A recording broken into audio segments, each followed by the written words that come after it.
selamat datang dan selamat bergabung di acara @Corner Youth of the Future kali ini. Nah, ini adalah webinar series yang keempat. Sebelumnya mau pamer-pamer dulu. Yang tadi kita saksikan adalah cover lagu dari salah satu siswa SMA Hello Motion. Lalu perkenalkan, nama saya Salma yang akan menjadi host di acara @Corner ini selama 1 jam ke depan. Nah, yang baru bergabung mungkin baru kenal @Corner. @Corner merupakan acara atau kegiatan kolaborasi dari 4 sekolah, yaitu SMA Lazuardi Depok, SMA Lazuardi Ideal Purwakarta, SMA Pintar Lazuardi, dan SMA Hello Motion. Event @Corner kali ini merupakan webinar series yang mengusung tema Youth of the Future, Growth and Learning Mindset for a Better Future. Kita telah menghadirkan nih 3 narasumber orang-orang hebat yang telah hadir di tengah-tengah kita. Ini jarang-jarang nih kita bisa satu frame ya dengan orang-orang hebat ini. Jadi saya ucapkan terima kasih juga untuk para narasumber yang telah meluangkan waktunya. Makanya kita gali ilmu, kita curi ilmu, manfaatkan untuk tanya-tanya langsung nih dengan orang-orang hebat ini, karena di akhir acara kita akan ada door prize dari @Corner. Nah, mungkin yang baru tahu nih, @Corner tuh apa sih? Kok tiba-tiba udah yang keempat gitu. Nah, mari kita saksikan cuplikan @Corner webinar series dari 1 sampai 3. Selamat menyaksikan.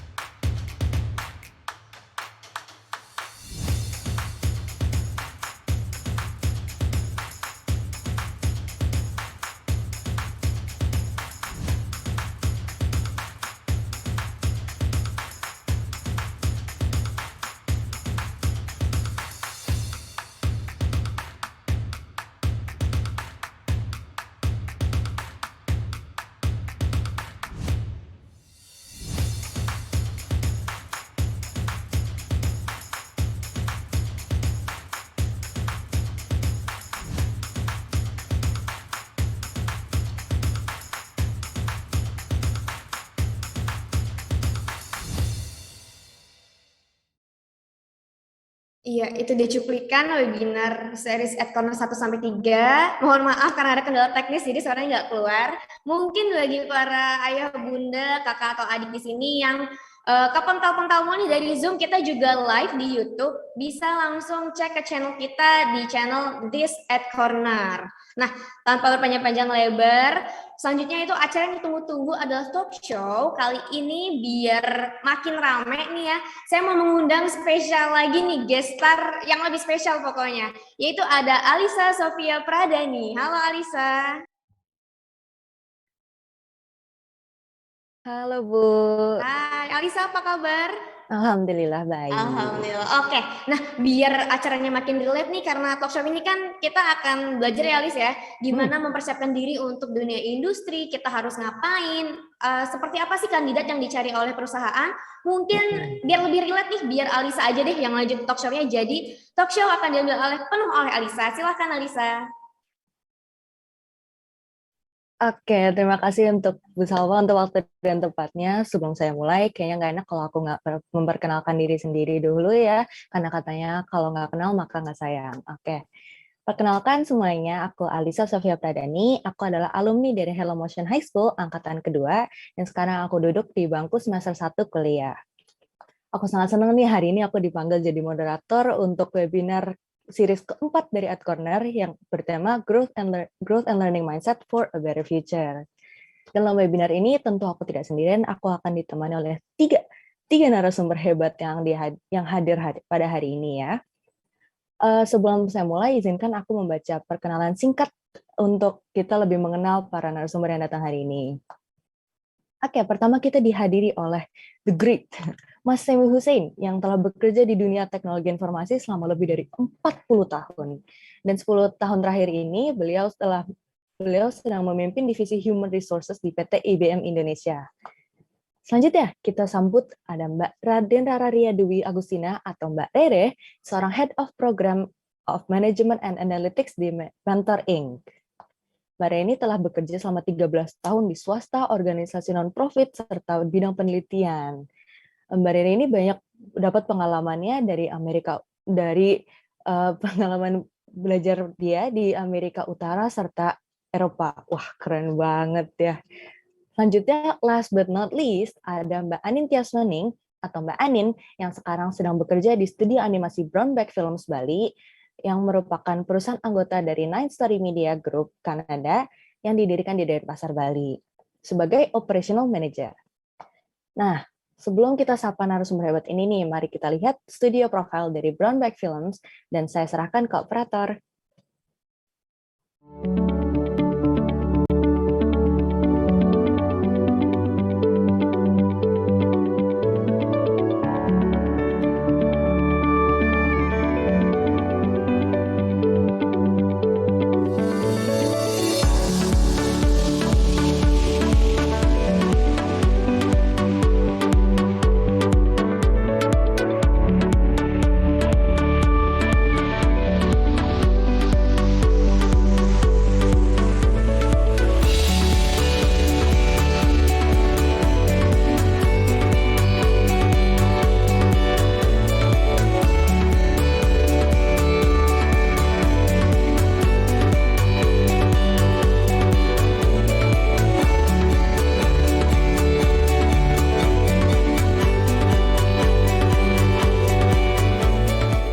We are experiencing demographic dividend in Indonesia, and part of it is animation talent who are very strong in culture and art. Brown Bag Films Bali provide an opportunity to our talents to produce high-quality animation content. Indonesian government have realized the importance of human resource and have created major policy to support human resource development, especially in animation industry. With government support, we look forward to produce more animation content for children all around the world.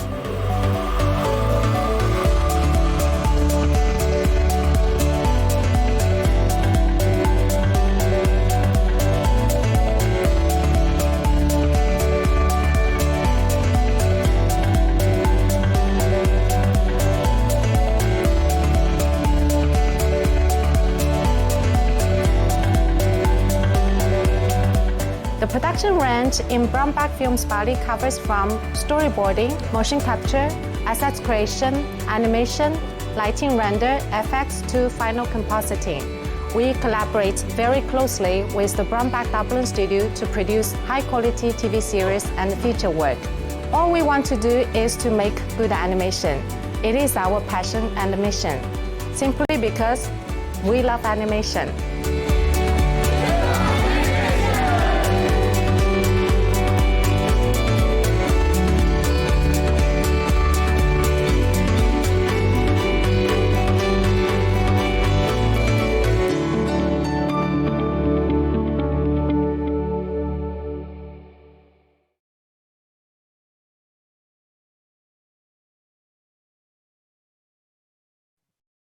Nah, tadi kita sudah berkenalan dengan narasumber, sekarang kita juga udah ngelihat studio profile dari Brown Bag Films ya. Sekarang aku mau sapa-sapa nih kepada narasumber yang sudah hadir di layar. Selamat pagi Mas Semi, apa kabarnya? Selamat pagi, kabar baik, sehat, alhamdulillah. Alhamdulillah. Kalau Mbak Anin gimana nih? Sekarang Mbak Anin lagi di Bali ya? Alhamdulillah sehat. Ya, baru aja balik ke Bali tadi malam dari Jakarta kemarin. Alhamdulillah. Last but not least, apa kabar Mbak Rere? Alhamdulillah baik, sehat. Mbak Rere sekarang lagi di Kanada ya? Iya, kebetulan saya lagi tinggalnya di Kanada nih, Alisa. Wah, berarti di sana udah malam ya? Iya, kita beda 12 jam, jadi kebalikan. Oke. Aku senang banget nih bisa bertemu dan berbincang pada orang-orang hebat yang udah di layar ini nih. Semoga di akhir acara kita bisa mendapat insight dan pengalaman yang sangat hebat yang telah diceritakan dari narasumber ya. Sebelum aku mulai, aku mau memberi info terlebih dahulu. Sekali lagi bahwa webinar kali ini juga ditayangkan di YouTube. Jadi kalau teman-teman ada yang kelempar dari YouTube atau ada kendala, bisa langsung lanjut nonton di YouTube ya. Dan di akhir webinar ini akan ada sesi Q&A. Jadi kalau para hadirin ada yang sesuatu ingin ditanyakan, bisa langsung tulis aja pertanyaannya di kolom chat ya. Nanti juga akan ada pembagian door prize untuk penanya yang beruntung. Jadi gak usah malu-malu, langsung aja tanya di kolom chat. Nah, untuk membuka nih para narasumber, Izinkan aku membuka webinar dengan mengangkat tema hari ini, yaitu Growth and Learning Mindset for a Better Future. Aku boleh tanya dulu nih, mungkin ke Mas Semi. Menurut Mas Semi, Growth and Learning Mindset itu apa sih? Dan contoh perilakunya tuh seperti apa sih? Oke, terima kasih. Selamat pagi sekali lagi. Assalamualaikum warahmatullahi wabarakatuh. Waalaikumsalam. Senang sekali ya lihat yang hadir di sini juga seger-seger semua, bersemangat ya. Di chat juga sudah ada yang nulis-nulis, siap belajar. Nah, saya juga siap belajar di sini. Jadi kalau kita sudah banyak baca artikel-artikel mengenai growth mindset ya. Simpelnya ya, kalau kita terjemahkan secara kata-katanya aja itu mindset supaya kita mau berkembang terus ya. Jadi lawannya apa? Kalau growth mindset lawannya fixed mindset. Kalau fixed mindset itu orang merasa dirinya ya mentok di situ ya. Orang sering bicara misalnya, wah kalau saya sih kayaknya nggak mungkin bisa deh. Nah, itu sudah masuk dalam kategori fixed mindset ya. Nah, kalau growth mindset itu dia selalu merasa bahwa dia bisa berkembang ya, dan karena itu dia punya semangat untuk mengembangkan diri terus. Dengan cara apa? Dengan cara belajar. Nah, belajar itu nggak mesti datang ke kampus atau kursus atau apa, dari mana saja ya, dari orang lain, membaca buku, apalagi sekarang ya kita dengan dunia internet mau belajar apa aja bisa ya. Di YouTube kalau kita mau cari mau belajar apa saja bisa ya. Jadi singkatnya kalau menurut saya growth mindset itu adalah pola pikir di mana kita selalu mau dan siap untuk mengembangkan diri terus-menerus ya. Kita tidak membatasi diri kita pada bahwa kita tuh cuman bisanya ini aja gitu ya. Orang yang nggak bisa ngelukis lihat YouTube jadi pintar ngelukis ya. Pintar itu bisa range-nya besar tapi bisa gitu ya. Nah, orang bisa mengembangkan diri terus-menerus di area apapun juga yang kalau dia mau ya. Saya kira singkatnya seperti itu menurut saya. Oke, terima kasih banyak Mas Semi. Sekarang aku boleh minta pendapat dari Mbak Anin deh. Menurut Mbak Anin, growth and learning mindset itu seperti apa? Kalau menurut saya sih pada dasarnya sama sih sama Mas Semi ya gitu. Cuman memang kalau growth ini pada akhirnya sebenarnya kembali ke diri sendiri, intinya sih gitu ya. Karena kalaupun ada fasilitas untuk belajar, misalnya ada waktu untuk belajar maupun pokoknya sarananya semua ada, tapi kalau kitanya sendiri nggak pengen belajar gitu ya, pengen maju, pengen tahu lebih gitu. Nah, itu yang agak sulit ya gitu. Dan growth ini biasanya kalau dari pengalaman-pengalaman sebelumnya ya juga dibarengi dengan curiosity ya.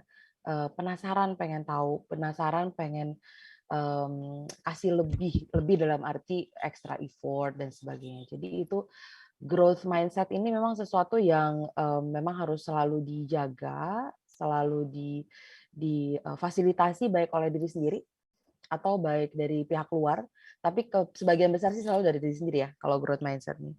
Nah, kalau fixed mindset ini memang biasanya lawannya seperti Mas Semi tadi bilang juga agak sulit ya, dan memang kalau kita sudah fix, nah itu yang akan susah nih untuk maju. Sementara walaupun baik muda maupun sudah berpengalaman, sebenarnya justru kalau dengan yang kalau muda tuh masih kayak banyak banget yang dipelajarin ya. Nanti begitu sudah berpengalaman, sebenarnya pengalamannya mulai bercabang-cabang tuh yang harus dicari gitu. Mungkin nggak harus berbanding lurus dengan pekerjaan ya gitu. Bisa saja macam-macam nih yang dipelajari. Jadi itu yang harus dijaga terus sih sebenarnya. Penasaran atas sesuatu, keingintahuan atas sesuatu, nah itu yang nanti bisa dorong growth mindset-nya, menurut saya. Terima kasih jawabannya Mbak Anin. Kalau tadi Mas Semi bilang yang penting itu pola pikir, mau dan siap untuk belajar. Kalau Mbak Anin bilang yang penting itu curiosity dan bisa memfasilitasi diri sendiri. Nah, sekarang kalau jawaban dari Mbak Rere gimana, Mbak? Menurut Mbak Rere, pola pikir growth and learning mindset itu seperti apa? Ya, terima kasih Alisa, dan terima kasih juga nih para peserta dan panitia, saya bisa hadir di sini. Nah, tadi kan sudah cukup lengkap nih ya, sudah dijelaskan sama Mas Sami, juga Mbak Anin gitu, adanya curiosity, adanya belajar. Nah, mungkin kalau dari saya, kita mengingat ke awal gitu ya, grow mindset itu dari mana sih gitu. Jadi yang pertama kali ada seorang American psychologist di Stanford University, beliau adalah Profesor Carol Dweck. Jadi Profesor Carol Dweck ini adalah yang menginisiasi dan juga mendalami tentang theory of mindset. Jadi tadi yang disebutkan oleh Mas Sami dan juga Mbak Anin bahwa ada growth mindset dan ada fixed mindset, itu betul sekali gitu ya. Jadi ada pembagian kedua itu menurut beliau nih dari si Profesor Carol ini. Jadi menurut penelitian beliau bahwa growth mindset ini adalah salah satu kunci untuk mendapatkan suatu kesuksesan. Kenapa? Tadi kan sudah dijelaskan oleh Mas Sami bahwa ada keinginan untuk belajar terus gitu ya. Belajar terus, gak cepet puas gitu. Dan dari Mbak Anin juga bahwa kita tuh punya curiosity yang tinggi. Jadi pengen belajar terus, pengen tahu ini itu. Nah, selain dua hal itu, bisa juga kita tuh melihat misalkan bakat yang kita punya, kan kita misalkan lahir dengan bakat tertentu gitu ya. Lalu kita bekerja keras, kita tidak hanya belajar, tapi bekerja keras dan menggunakan strategi yang tepat, itu juga bisa membantu kita gitu untuk mencapai kesuksesan tersebut. Nah juga kita juga yang salah satu yang paling sering menjadi ciri-ciri growth mindset adalah kita belajar dari kegagalan. Jadi kegagalan itu adalah sesuatu yang memang membantu kita untuk mencapai kesuksesan gitu. Jadi bukannya kita menyerah atau misalkan malah berhenti gitu ya ketika kita gagal melakukan sesuatu, tapi kita malah belajar dari kegagalan itu, apa sih yang kekurangan yang kita miliki, apa yang harus diimprove gitu ya dari kegagalan tersebut, dan itu menjadi pendorong untuk kita lebih maju lagi gitu. Nah, dan satu hal lagi adalah kita juga ketika memiliki growth mindset tuh kita open gitu sama orang, mendengarkan masukan dari orang lain, tidak hanya kita percaya diri, kita punya pola pikir sendiri, tapi kita juga mau untuk terbuka mendengarkan masukan dari orang lain. Seperti itu sih Alisa, kalau tambahan sedikit dari saya. Aduh, itu sudah sangat meringkas. Terima kasih banyak Mbak Dede. Jadi kata Mbak Dede tadi, kita harus tahu awal ya, itu dipelopori oleh seorang profesor dari Stanford ya, benar Mbak Dede? Iya, Profesor Carol. Stanford University. Oke, nah bahwa growth mindset itu adalah sebuah kunci untuk mencapai kesuksesan dan bekerja keras. Kita harus bekerja keras dengan strategi yang benar, serta belajar dari kegagalan untuk menjadi pendorong justru ya, begitu. Oke, kalau aku boleh putar lagi nih sekarang balik ke Mas Semi, aku mau tanya, kan Mas Semi ini sudah bekerja di bidang human resource dalam jangka waktu yang lama lah kita bisa bilang. Apa aja sih kekurangan dan kelebihan yang Mas Semi pernah temukan saat interview karyawan baru gitu? Dan misalnya kalau di sisi pandang perusahaan itu akan lebih memilih karyawan yang memiliki pola pikir seperti apa? Boleh Mas Semi? Ya, terima kasih. Jadi gini, kebetulan kan saya ini di IBM, perusahaan teknologi ya, dan teknologi itu berkembangnya cepat sekali ya. Tadi disebutkan saya sudah 40 tahun ya, di IT. Jadi pada waktu saya masuk mulai bekerja itu belum dikenal yang namanya PC ya. Jadi PC itu baru muncul setelah berapa tahun saya bekerja baru ada. Sekarang PC-nya yang namanya desktop sudah mulai hilang dari peredaran, orang pakai laptop, pakai iPad dan sebagainya, tablet ya. Jadi bisa dibayangkan yang namanya teknologi itu berkembang sedemikian cepatnya. Jadi kalau orang tidak punya kemauan untuk selalu mengembangkan diri, ya dia tidak terlalu lama, dia tidak akan relevan lagi di dunia kerja. Ya. Jadi kalau ditanya pada waktu kita interview apa yang kita cari, ya, dengan berbagai macam cara, salah satu yang kita coba gali itu adalah bagaimana pengalaman si calon pekerja ini dalam mengembangkan dirinya, minatnya dia seperti apa, ya. Itu bisa kita gali dengan macam-macam cara.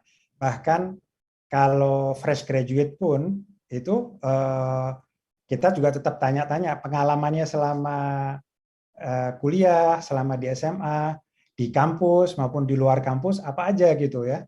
Bagaimana dia beradaptasi terhadap perubahan, bagaimana dia mendapatkan tantangan, menghadapinya itu seperti apa gitu. Nah, itu dengan teknik-teknik tertentu kita bisa lihat bahwa orang ini itu siap untuk selalu mengembangkan diri ya. Karena kalau enggak, kalau kita cari orang dengan skill tertentu dan kita dapatkan dari orang itu, tapi orang itu tidak terlihat mau mengembangkan dirinya, itu mungkin dia masuk sebentar sudah nggak banyak itu kontribusinya lagi di perusahaan. Ya, ada studi-studi terakhir ini yang mengatakan bahwa skills yang kita miliki itu umurnya makin lama makin pendek, makin pendek, makin pendek. Yang ada yang mengatakan sampai 3 tahun itu skill itu sudah harus di-upgrade lagi. Kalau enggak, itu dia sudah nggak banyak manfaatnya. Ya, jadi kembali lagi pada waktu interview kita cari itu orang-orang yang memang sudah menunjukkan dari pengalaman sedikit atau banyak, bagaimana dia itu mau selalu mengembangkan dirinya ya. Dari situ baru kita lihat faktor-faktor yang lain lagi. Itu mungkin ya, Mbak Alisa. Oh, jadi benar ya, seperti tema yang hari ini, jadi perusahaan itu memang mencari calon karyawan yang memiliki growth and learning mindset itu. Jadi emang yang dicari pengalaman atau usaha apa yang mereka lakukan untuk melatih diri sendiri gitu ya, mengembangkan diri sendiri. Lalu gitu berkembang ya, betul. I see. Oke, terima kasih jawabannya Mas Semi. Sekarang aku mau lempar pertanyaan. Karena aku mau tanya ke Mbak Anin nih. Untuk Mbak Anin yang sekarang bekerja di dunia kreatif yang sebetulnya aku sendiri tertarik. Kualitas apa sih yang Mbak Anin cari dalam karyawan baru dan kenapa kualitas itu yang Mbak Anin pilih dibanding yang lain? Silakan Mbak.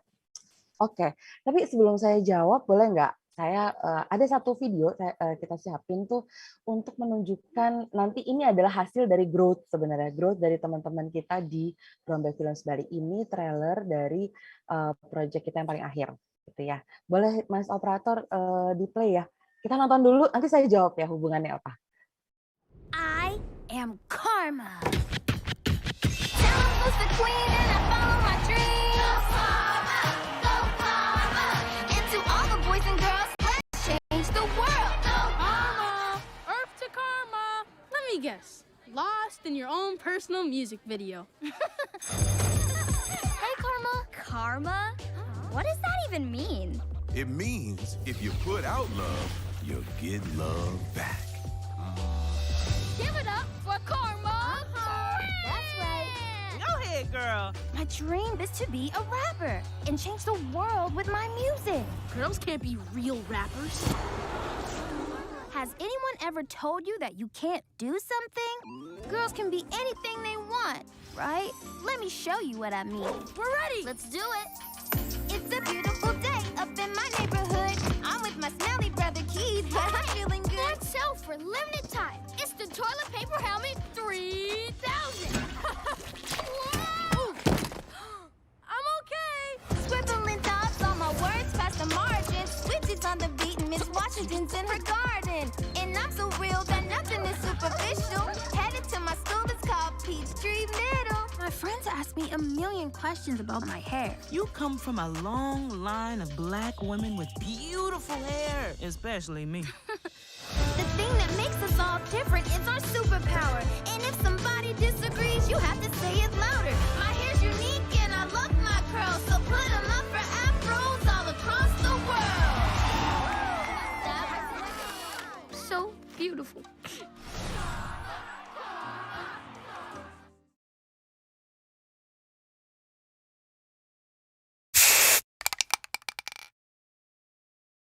Di project ini kita sampai ke kualitasnya project yang tadi itu sebenarnya bagian dari growth gitu ya.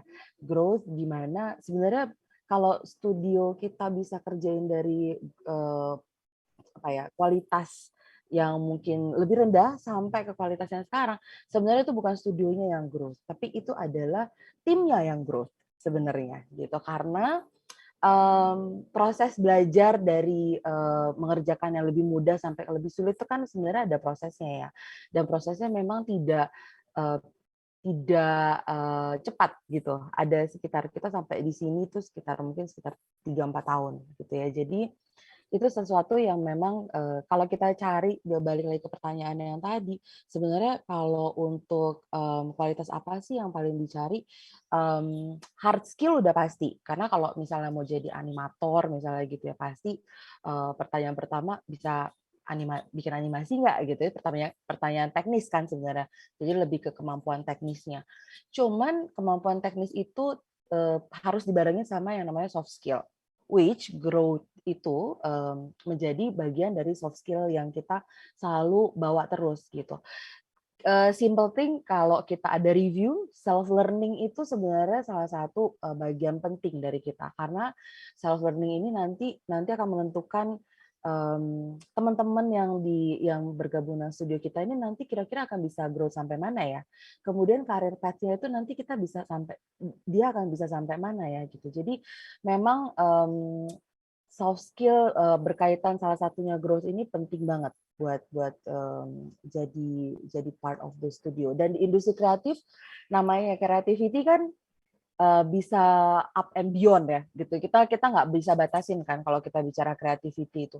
Tapi creativity juga bakal tumpul kalau nggak diasah gitu. Jadi kalau misalnya kita kebetulan sekarang tuh namanya learning culture dari tahun 2019 itu sesuatu yang kita jadikan core value dari studio gitu. Jadi dari studionya memfasilitasi, misalnya kita open semua orang di studio, kita kasih LinkedIn Learning akun gitu.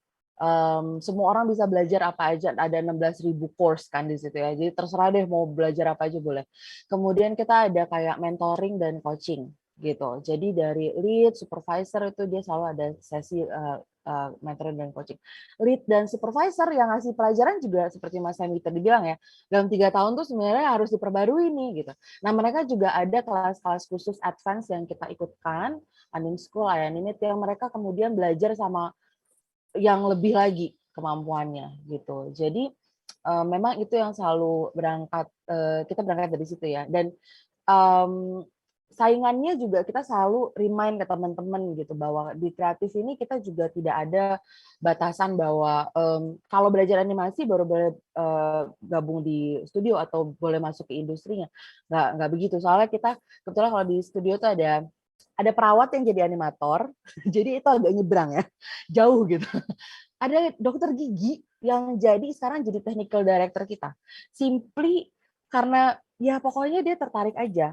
So dari dia belajar dari 0 sampai sekarang tuh kan cukup luar biasa ya. Untuk dia pertama dia shift core core skillnya gitu ya, dan dia udah belajar sampai lulus nih jadi dokter, tapi simply dia pokoknya shift, dan itu kan beda sama mungkin yang sudah dari SMA, kuliah gitu ya, belajar itu kan udah patternnya udah bener gitu. Kalau dia kan bener-bener nyebrang gitu. Jadi, nah itu kan sebenarnya juga salah satu contoh bahwa it's a very important ya untuk mau belajar. Gitu. Jadi memang learning is something that you cannot stop sampai nanti ya. Gitu. Jadi selama hidup apapun tetap harus belajar terus sih. Jadi itu yang kualitas yang paling penting sih kita cari, dan core value yang kita punya gitu. Kalau saya boleh nambahin dikit aja ya. Boleh banget. Boleh Mas Emi. Penting itu di ujung-ujungnya tadi ya, ada dokter atau perawat belajar ini dan sebagainya.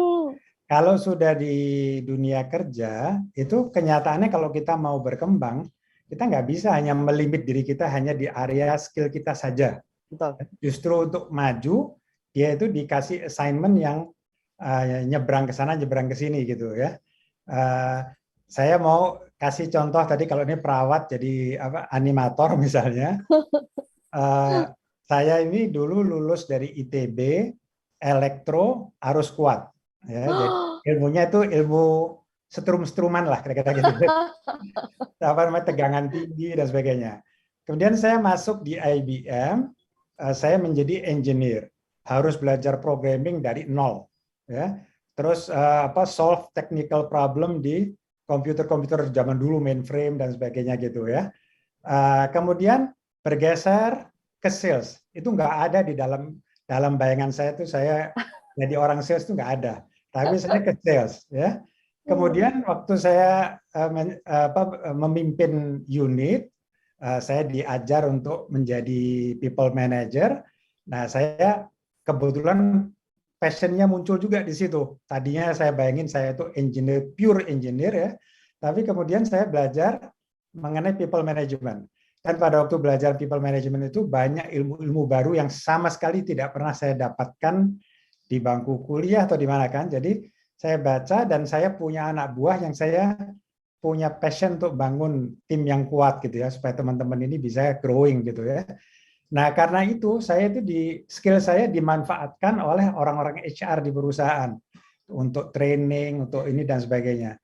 Jadi pada waktu HR-nya cari leader di perusahaan, tahu-tahu saya ditunjuk untuk memimpin HR. Jadi nyebrangnya itu dari tempat yang jauh banget gitu ya, dari elektro harus kuat, engineering, programming, sales ke HR ya. Jadi dan itu bukan cuma satu tuh cerita seperti itu. Itu dari teman-teman saya itu di IBM itu yang apa, lulusan seni rupa ada, ya, lulusan ekonomi ada. Jadi dari macam-macam ya. Orang HR di tempat saya itu ada yang lulusan psikologi, ada yang lulusan dari IT, ya. Tapi masuknya di HR juga gitu ya. Nah, kalau dia mau membatasi dirinya, saya hanya belajar di sini saja, ya dia akan mandek di situ. Ya, ini, sorry, nambahnya kepanjangan. Iya, benar sih Mas. Dan satu lagi, just a small thing. Kita walaupun kebetulan animasi itu kan cukup luas ya range-nya, jadi prosesnya dan kita cukup spesifik gitu. Nah, dalam berjalan itu tidak menutup kemungkinan animator mungkin jadi technical atau kemanapun. Dan along the way kita akan dari studio kita akan lihat tuh kayaknya anak ini lebih cocok di sini, atau anaknya sendiri, Mbak, kayaknya saya lebih suka ini deh, boleh nggak saya pindah. Jadi switch itu juga tentu nggak ngawur ya, tapi paling nggak memang jangan limit diri sendiri gitu. Just do it dan try a lot of things gitu, supaya nanti begitu ketemu passionnya kayak Mas Semi kan udah pasti passionnya terus jadi wow, people is something ya daripada nyeter-nyeter ya Mas.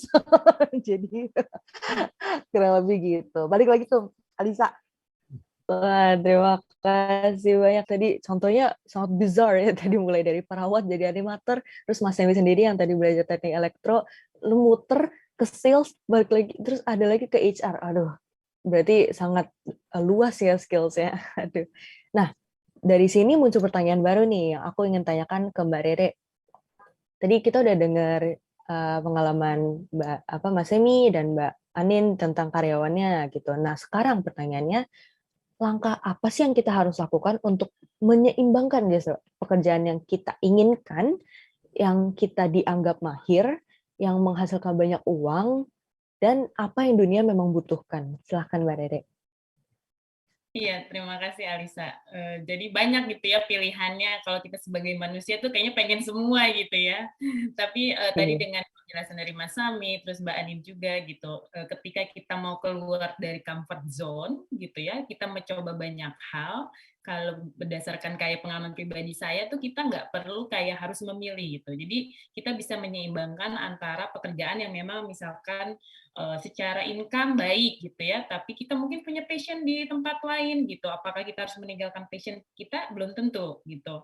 Secara personal juga saya cukup muter juga nih ya gitu, dari dulu saya background-nya psikologi gitu ya, S1-nya.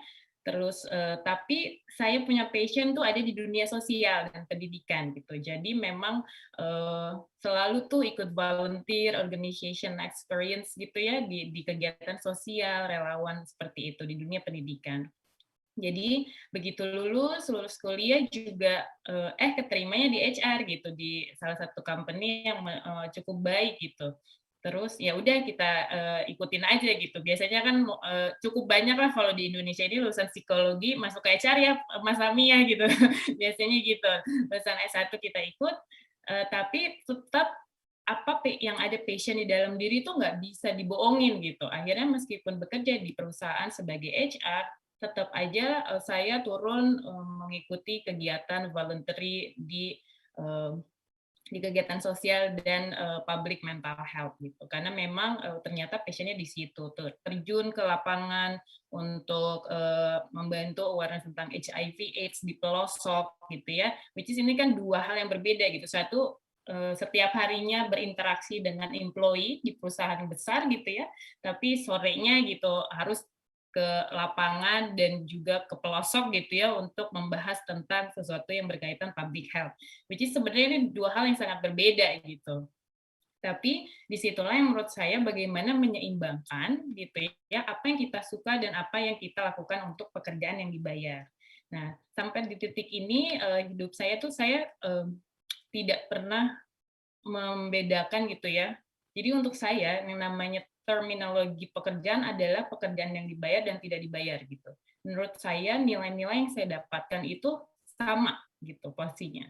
Dan itu yang saya rasakan dan sangat dihargain oleh employer dimanapun gitu tempat saya bekerja, dan juga ketika saya apply PhD di sini gitu ya di Kanada.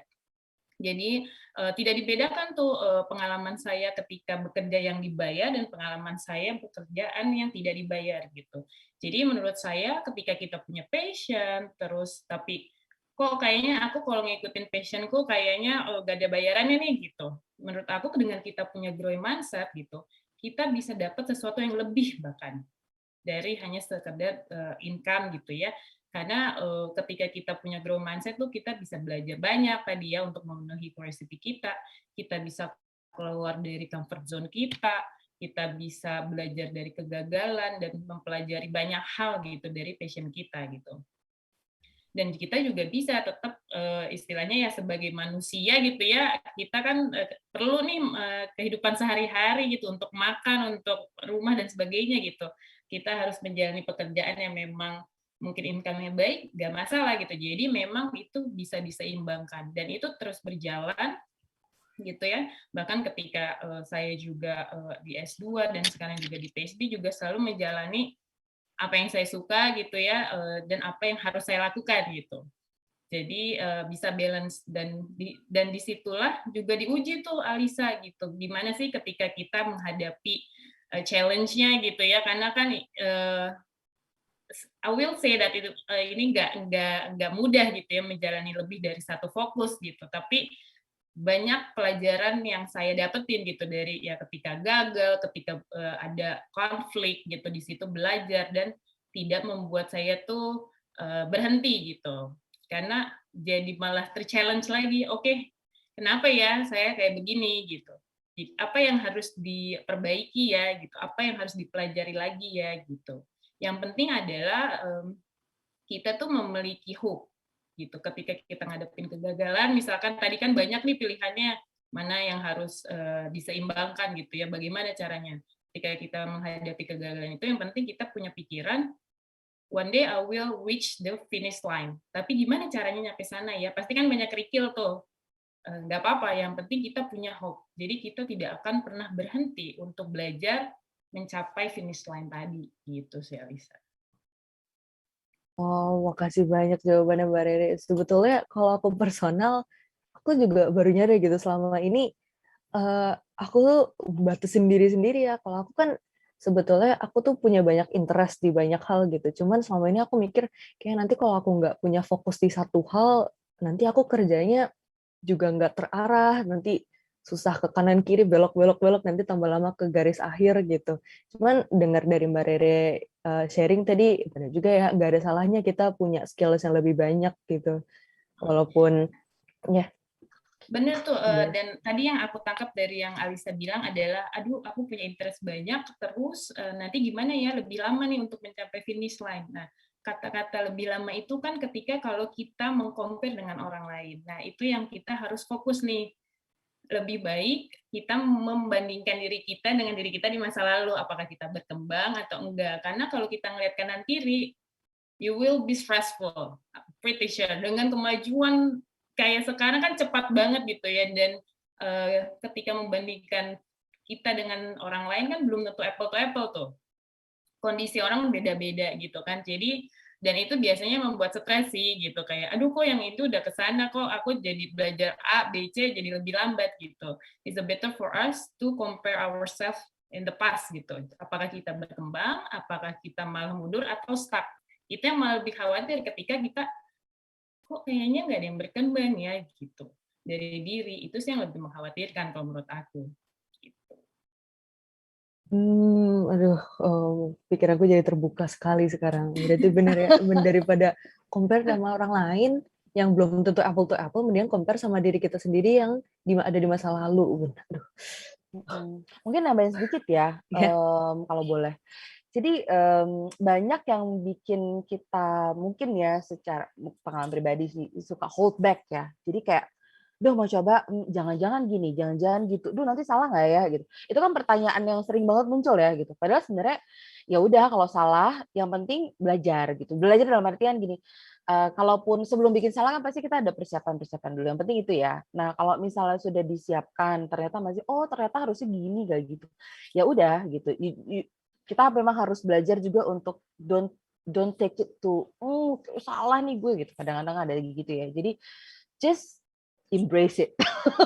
Gak gampang tapi just embrace it gitu. Dan kayak Mbak Rere bilang tadi, kegagalan is one thing, dan kalau kita mau naik kelas emang pasti ada aja gitu ya milestone ya kita bilangnya. Jadi untuk kemarin bisa segitu, sekarang bisa segini. Nah itu kan ada milestone, dan orang kalau naik kelas kan mesti belajar dan mesti ada ujiannya ya gitu. Jadi pasti nanti ada milestone misalnya kalau di karir atau ada pencapaian-pencapaian atau mungkin kegagalan-kegagalan yang bisa jadi itu jadi batu loncatan untuk next step pengembangan diri ya gitu. Jadi memang orang yang belajar mungkin kecepatannya bisa 100 km per jam, ada juga yang mungkin cuma 50 km per jam, tapi they will get there gitu. Which yang tadi kayak perawat jadi animator, sekarang bukan animator doang, dia jadi lead animator.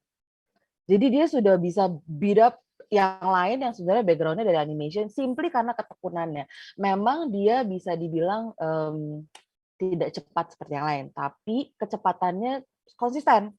Jadi akhirnya he get there gitu, and he can get more. Gitu. Jadi itu sih. Terima kasih. Saya boleh nambahin dikit ya. Boleh banget, Mas. Ini tadi saya tertarik juga dengan gini. Seringkali terutama anak-anak muda itu nanya mengenai passion ya.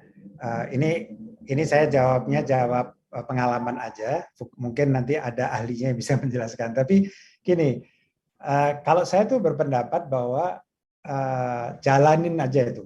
Ada assignment baru, ada opportunity untuk mencoba yang baru, jalanin aja itu. Jangan cepat-cepat melimit diri kita bahwa, oh ini rupanya. Yang tadi istilahnya, saya punya banyak interest, kemudian kayaknya passion saya itu di sini. Kemudian dia masuk dalam, terus itu di situ ya. Sehingga dia melimit dirinya hanya di area itu saja gitu ya. Nah, bisa saja tuh nanti sambil jalan ke sana kemari itu passion itu muncul nanti ya. Oh, di sini nih ternyata ya.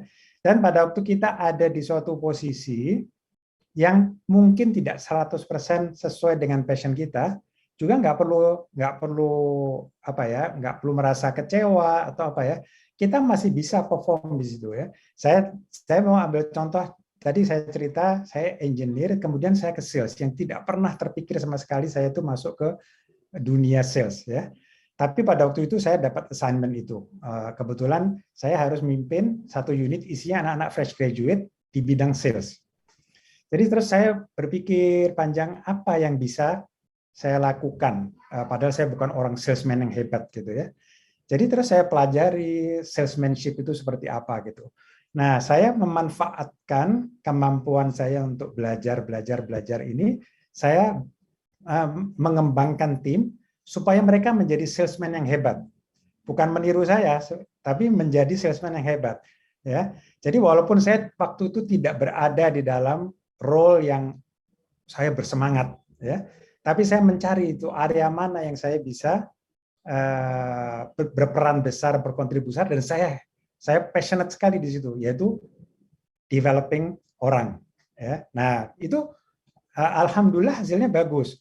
Bagus itu maksudnya timnya berkembang. Walaupun saya tidak di area yang saya itu comfortable, saya passionate di situ ya, tapi ada komponen yang saya passionate yang saya bisa manfaatkan untuk bantu orang untuk lebih berkembang. Ya, jadi jangan cepat-cepat mengunci diri. This is my passion. Saya akan nyemplung di sini habis-habisan. Nanti buka aja pola pikirnya dibuka. Mungkin nanti ketemu itu macam-macam hal yang membuat dia, oh saya bisa berkembang di sini gitu. Itu tambahan dari saya ya. Makasih Mas Semi. Jadi benar ya, limit itu tuh kita ciptakan harusnya bukan untuk menutup jalan kita, cuman untuk menjadi patokan untuk harus lebihin dari limit yang sebelumnya kita udah tentukan gitu ya harusnya. Berkembang terus lah ya. Iya, betul, benar. Aduh, dapat banyak ilmu banget hari ini.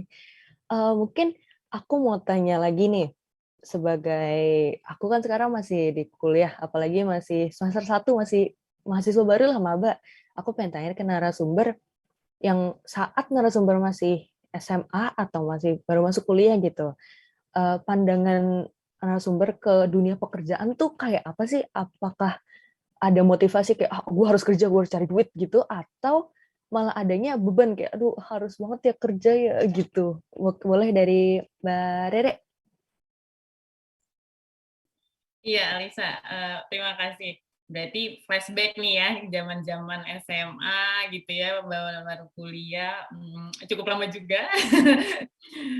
Jadi waktu SMA bahkan, ya SMA gitu ya, aku ingat bahwa aku tuh cuma tahu gitu bahwa aku tuh satu bidang yang aku suka gitu, yaitu psikologi. That's it. Profesinya apa, mau psikolog, mau HRD, mau apa, itu belum kepikiran. Dan alhamdulillah yang keterima gitu di Fakultas Psikologi. Di situ ya udah, kalau kata Mas Sami, jalanin aja gitu, jalanin gitu di situ. Di kuliah itulah kesempatan terbesar menurut aku ya, setelah SD, SMP, SMA, kita benar-benar mencoba ini itu gitu. Kita dibuka gitu ya, banyak kegiatan pilihan, terus misalkan kalau saya secara pribadi, sukanya di organisasi, oke, masuk ke organisasi. Lalu suka juga sport, masuk ke klub sport. Suka juga sosial, masuk ke sosial. Nah, dari situ tuh mulai tadi mempelajari passion-nya apa sih sebenarnya. Tadi kan cuma tahu psikologi, tapi kemana nih gitu. Dijalanin, nyaman ya gitu. Seneng ya gitu, nggak dibayar juga happy ngelihat anak-anak yang diajar misalkan gitu, ketika mengajar anak-anak underprivileged gitu ya. Nah, dijalani, mendekati mau lulus kuliah kan mulai berpikir nih, bentar lagi lulus gitu ya, kerja apa nih gitu. Nah, ketika sudah lulus, coba apply sana sini dan akhirnya keterimanya HR gitu. Oh ya sudah gitu, mendapatkan posisi HR di perusahaan yang cukup baik. Dan masuk sana ternyata nyaman. Cuma tetap aku tuh selalu merasa ada yang kurang nih gitu. Kalau menjalani, padahal HR kurang apa lagi sih? Udah background-nya psikologi, mau apa lagi? Tapi mungkin itu dia ya, mungkin ada muncul curiosity, terus munculnya kurang puas gitu ya. Akhirnya apa ya yang aku suka? Oh iya, ternyata ada kegiatan tadi yang disebutkan, misalkan ada kegiatan sosial gitu ya, relawan sebagai peer educator untuk HIV/AIDS gitu, dan di situ aku merasa nyaman gitu, dijalanin terus. Kalau ditanya ada beban nggak sih kalau mau masuk ke dunia kerja, kalau aku sih membayangkan dulu enggak ya gitu, malah kayak excited gitu, kayak dunia baru gitu. Tapi kan namanya baru lulus pasti normal tuh kalau ada cemas, khawatir, aduh belum keterima nih gitu ya, akan keterima yang mana nih gitu, masuk ke yang mana nih perusahaannya, itu is a normal process. Tapi ketika kita sudah melewati itu, as long as we did our best, and then kita dapat gitu ya, kalau tadi Mas Sami mengingatkan, coba dulu aja gitu. Mungkin kita di situ bisa elaborasi tuh, kita dari pengalaman yang kita jalani, ketemu tuh yang disukain apa, mungkin yang kurang disukain apa gitu ya. Misalkan ngerasa, aduh kayaknya ada kosong nih, aku harus cari apa ya, cari kegiatan lain mungkin yang bisa dilakukan. Dan itu berjalan terus seperti itu, dan akhirnya di dunia kerja pun bahkan aku selalu ada kegiatan tuh selalu paralel gitu, nggak tahu kenapa selalu paralel, kerjaan yang dibayar dan kerjaan yang tidak dibayar. Makanya ketika aku let's say kita membuat resume gitu ya, aku selalu tidak membedakan itu gitu, dan itu sangat dihargai bahkan oleh employer aku, dan juga bahkan ketika masuk ke dunia PhD ini di sini gitu ya. Dan sempat awal khawatir gitu ya, gimana ya, aku kan background-nya macam-macam nih, pernah di HR, pernah di NGO gitu ya, di behavior social change juga, tapi sekarang mau masuk ke dunia mental health studies gitu. Tapi ternyata dengan berbagai macam background, itulah yang membawa aku ke titik ini gitu. Kalau bisa belajar dari Mas Sami dan Mbak Anin itu, bahwa ketika kita mempelajari banyak hal, kita tuh pasti dapat tuh benang merahnya gitu. Benang merahnya apa sih? Mungkin technical skill yang kita pelajari, kita dapatkan beda-beda, karena bidangnya beda-beda gitu ya. Untuk contoh saya, misalkan di HR, di perusahaan, terus ada tiba-tiba masuk ke klinis. Klinis adalah mengurusi orang misalkan dengan gangguan jiwa gitu. Ini kan dua hal yang berbeda sekali gitu ya. Tapi itu ada benang merahnya ternyata gitu. Oh, di situ aku belajar bagaimana menganalisis misalkan. Oh, di situ aku belajar membuat alat ukur misalkan. Jadi kayak topiknya apapun, tapi karena kita udah punya basic-nya gitu ya, soft skill-nya dapat dari pengalaman yang berbeda-beda, itu membuat kita malah jadi lebih kaya gitu, lebih kaya akan pengalaman. Jadi ketika kita mau coba hal baru gitu ya, oh udah ada nih pengalamannya, tapi sebenarnya saya pernah bukan bekerja dibayar sih, tapi saya punya pengalaman di sini.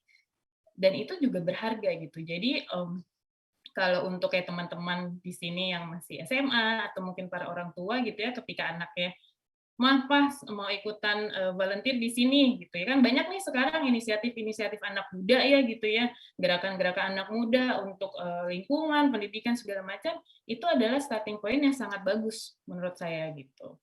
Untuk mempelajari apa sih yang kita suka, apa yang kita bisa berikan gitu ya. Tadi kan di awal Alisa nanya juga tuh ke aku, gimana sih menyeimbangkan dengan pekerjaan yang dibutuhkan oleh dunia. Nah, kita bisa masuk tuh di situ tuh dengan kegiatan yang volunteer di dunia sosial, pendidikan, kesehatan dan sebagainya. Gitu sih Alisa.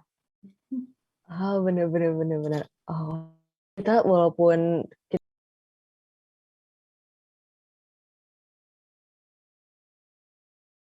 Alisa kepencet mute suaranya. Iya. Mohon maaf. Aduh. Oke, jadi kalau dari jawaban Mbak Rere tadi, kita tidak hanya harus melakukan banyak hal secara asal gitu, cuman kita harus bisa cari benang merahnya dari apa yang kita lakukan ya gitu. Oke, kalau aku boleh lempar pertanyaan yang sama ke Mbak Anin, gimana Mbak Anin pas saat SMA atau masuk kuliah? SMA tuh dulu cita-cita dokter hewan gitu ya. Kemudian begitu masuk SMA, kebetulan pindah dari Bandar Lampung waktu itu ya, SMA terus pindah ke Purwokerto waktu itu. Terus aduh kayaknya IPA-nya jongkok ya. Jadi kemudian mikir oke, kayaknya mesti cari yang lain. Honestly setelah lulus kuliah udah deh ekonomi aja. Jadi akhirnya jadi ke ekonomi gitu. Untuk tahu kemudian habis ekonomi mau jadi apa sih sebenarnya masih blank ya gitu sampai lulus kemudian ikut arus aja gitu. Ya udah lamar sini, lamar sana segala macam, tes. Akhirnya keterima jadi waktu itu masih jadi admin ya. Kemudian lama-lama jadi HR di salah satu universitas gitu. Nah, tapi waktu itu juga kepikiran dulu kayaknya lucu ya kalau pengen, it's just a random thought ya gitu, kayak wah sebenarnya pengen kerja tuh yang pakai celana pendek, terus yang benar-benar pakai kaos, udah pokoknya kerjanya yang penting kerjanya seru gitu. Terus namanya takdir kali ya. Jadi kemudian datanglah tawaran mau nggak jadi production coordinator di salah satu studio di Batam gitu, studio animasi. Waktu itu tahun 2007 masih benar-benar waktu itu mereka baru ngerjain project pertama dan suka nonton animasi tapi never know how to make it gitu ya, dan sebenarnya nggak pernah tertarik sama sekali untuk bahkan tahu gitu. Kalau teman-teman di studio tuh kan kalau ngobrol-ngobrol banyak yang dulu suka game sih, terus pengen tahu cara bikinnya gimana, akhirnya kecemplung jadilah si dokter gigi dan perawat tadi gitu ya, karena simply mereka suka main game gitu. Tapi kalau saya sih enggak. Jadi waktu itu ditawarin gini, iya gak apa-apa, datang aja dulu, kemudian interview. Datang ke sana, interview, ketemulah sama orang-orang yang bekerja dengan celana pendek dan kaos. Sehingga akhirnya ya udah deh, kayak lucu deh gitu. Jadi akhirnya kecemplung lah di situ. Nah, waktu itu benar-benar nggak tahu sama sekali pekerjaannya ngapain, kemudian rutinitasnya ngapain, ultimate goal to work in there aja nggak tahu gitu. It's just like ya udah yang penting bekerja di dunia yang totally new gitu. So kalau dipikir-pikir agak-agak ini juga ya, agak-agak wild juga ya sekarang. Cuman dari situ dari ketidaktahuan tapi jadi seru kenapa? Karena waktu itu pilihannya cuma you're going to swim or you're going to drown. Jadi pilihannya cuma itu ya, karena you make it or you not make it gitu. Jadi begitu masuk ngerjain kerjaannya ternyata banyak put the dot together tadi, yang benang merah tadi.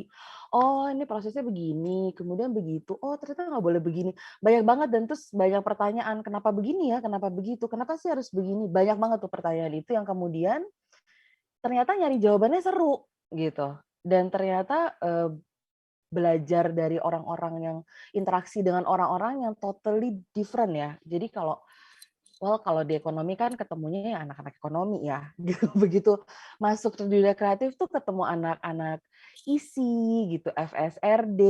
It's a totally brand new horizon for me at the time ya. Gitu. Jadi sampai sekarang masih sih gitu. Jadi it's kind of amazing for me, tapi memang ternyata masih ada benang merahnya. Actually I'm there to manage gitu. Jadi background yang sekolah tadi ternyata kepake. Nah, tahu ultimate goal-nya, oh karir gue kayaknya bisa begini nih. Waktu itu cita-citanya kemudian setelah dari koordinator, oh kayaknya bisa ya jadi produser gitu. Kayaknya seru nih jadi produser. But what should I do ya kalau mau jadi produser gitu. Oh ternyata ngaruh nih belajar apa sih yang jadi core thing-nya gitu. Ternyata human. Karena namanya kreatif kan sebenarnya mesin is just a tools, right? It's in the brain actually and it's the person gitu. Jadi what I have to learn, oh berarti gue mesti belajar lagi nih ke human resource. Dan waktu itu ada lucunya gue ngambil S2 lucu-lucuan dalam artinya mikir I think I need to learn something more gitu. Jadi akhirnya jadi produser baru kemudian kayaknya ngambil S2-nya fokusnya ke HR. So then HR pun ke organizational change and behavior ya jadinya gitu ngambilnya. Jadi karena as a producer kan project-nya beda-beda, it's totally it can be changed every time gitu. Jadi I think banyak hal yang mungkin bisa connect ke sana. Jadi akhirnya baru ke sana tuh gesernya. So dari SMA sih ya dari dokter hewan jadi produser animasi, sekarang jadi operational manager is kind of ya totally different ya. Gitu. Jadi agak jauh gitu. Cuman memang bottom line-nya sih open ya, sama seperti Mbak Rere, sama seperti Mas Sami. It's just open the door widely gitu. Dan cita-cita is one thing, passion is one thing. Tapi kadang-kadang passion kita tuh belum tentu kemampuan kita nyampe gitu ya. Itu mungkin harsh way to say ya, tapi gue suka banget sama ini, tapi sebenarnya mungkin gue nggak bagus banget sih di situ. Bisa aja ternyata you are really good on the other thing, mungkin nggak passion, tapi you're really good at it. Jadi sometimes itu datang bahkan nggak dari diri kita. Kadang-kadang orang lain yang bilang, hey Nin, actually you're very good, at this thing misalnya gitu ya. Maybe you should see your path on that side, not the other side. Karena mungkin you just really because you're so good, maybe you can do it more. Jadi itu sesuatu yang mungkin bisa dibuka pintunya lebar-lebar ya gitu. To listen, nggak harus kita sendiri kan, bisa sama orang tua, bisa sama orang yang berpengalaman yang sudah punya passion di situ, terus kita ngobrol-ngobrol sama mereka untuk learning sebenarnya apa sih gue bisa nggak ya sampai sana. Itu kan kita ngukur-ngukur ya, tapi just open it gitu. Itu sih kalau dari pengalamanku. Wah, bener ya tadi Mbak Anin dari awal bilangnya pengen jadi dokter hewan, betul jauh jadi ke animasi bener ya. Itu berarti pengalamannya sangat jarang gitu ya. Berarti benar sih seperti kata Mbak Anin juga jalan aja nggak usah cemas gitu. Seperti tadi kata Mas Femi, Mbak Rere, langsung jalan aja, coba aja gitu. Oke. Mungkin kita tadi mulai dengan jawaban Mas Semi, kita tutup juga dengan jawaban Mas Semi. Kalau Mas Semi gimana tadi? Kalau saat SMA dan kuliah gitu. Maaf Mas, masih di mute. Ya, saya mungkin bukan contoh yang bagus ya. Jadi saya itu saya tidak pada waktu SMA segala macam itu belum tahu belum tahu ya. Saya cuman waktu di SMA saya tuh mungkin agak beda sama Mbak Anin. Saya justru sukanya tuh IPA ya. Jadi nilai-nilai IPA saya tuh bagus gitu aja ya. Jadi waktu itu cuman wah pengennya masuk ITB nih teknologi ya kan. Saya masuk ITB tapi saya juga nggak tahu mau masuk jurusan apa. Dan pada waktu zaman saya dulu itu masuk tingkat pertama itu namanya tingkat pertama bersama. Masuklah pokoknya. Saya tes masuk ITB. Kemudian mau pilih jurusan apa, itu saya teman-teman saya ada yang sudah pikir mau ke sini, mau ke teknik sipil, arsitektur, mau kemana-mana gitu. Saya nggak ngerti.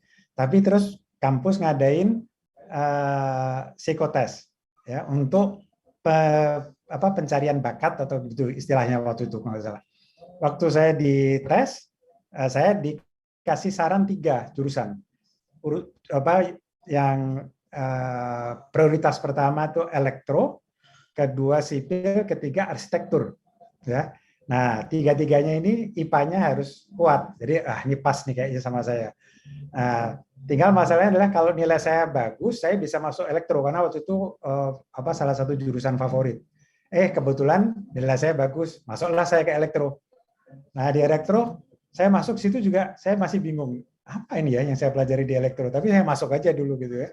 Nah, di elektro dipisah lagi jurusannya. Harus kuat, harus lemah, telekomunikasi. Nah, pada waktu itu saya baru mulai milih gitu. Karena saya bilang teman-teman saya masuk elektro tuh kemampuan teknik elektronikanya itu tinggi-tinggi gitu. Sudah bisa buat tape sendiri, buat radio sendiri. Saya nggak punya pengalaman. Jadi dari 3 jurusan itu yang paling tidak membutuhkan skill dasar yang sudah kuat itu elektro harus kuat. Ya, saya pilihlah elektro harus kuat. Masuklah saya di situ. Jalan lagi. Di tingkat terakhir, di tingkat 4, itu saya sampai di satu titik bahwa walaupun nilai saya bagus, tapi saya bayangkan kayaknya saya nggak mungkin deh bakal suka kerja di jurusan elektroteknik. Ya, jadi saya sudah mikir pada waktu itu, kayaknya kalau saya nanti cari tempat kerja, bukan yang berhubungan dengan elektroteknik gitu. Ya, jadi bisa dibayangkan ini jalur saya itu jalur yang betul-betul ngikutin ini tapi saya belajar aja gitu ya.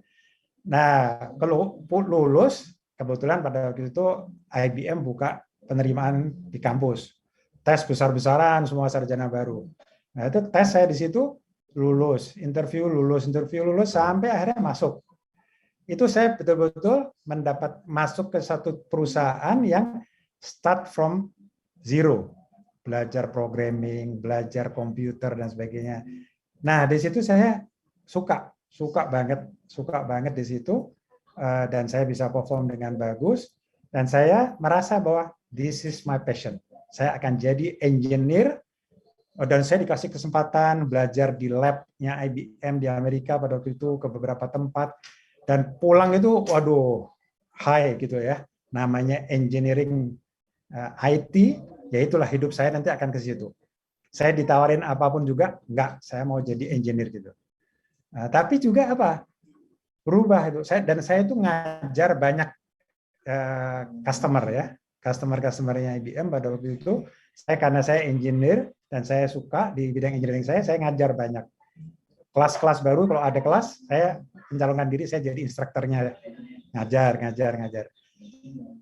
Kemudian saya diarahkan sama bos saya, kamu harus pegang unit ini, kamu punya leadership dan sebagainya. Saya bilang enggak, saya mau jadi engineer pure, gitu ya.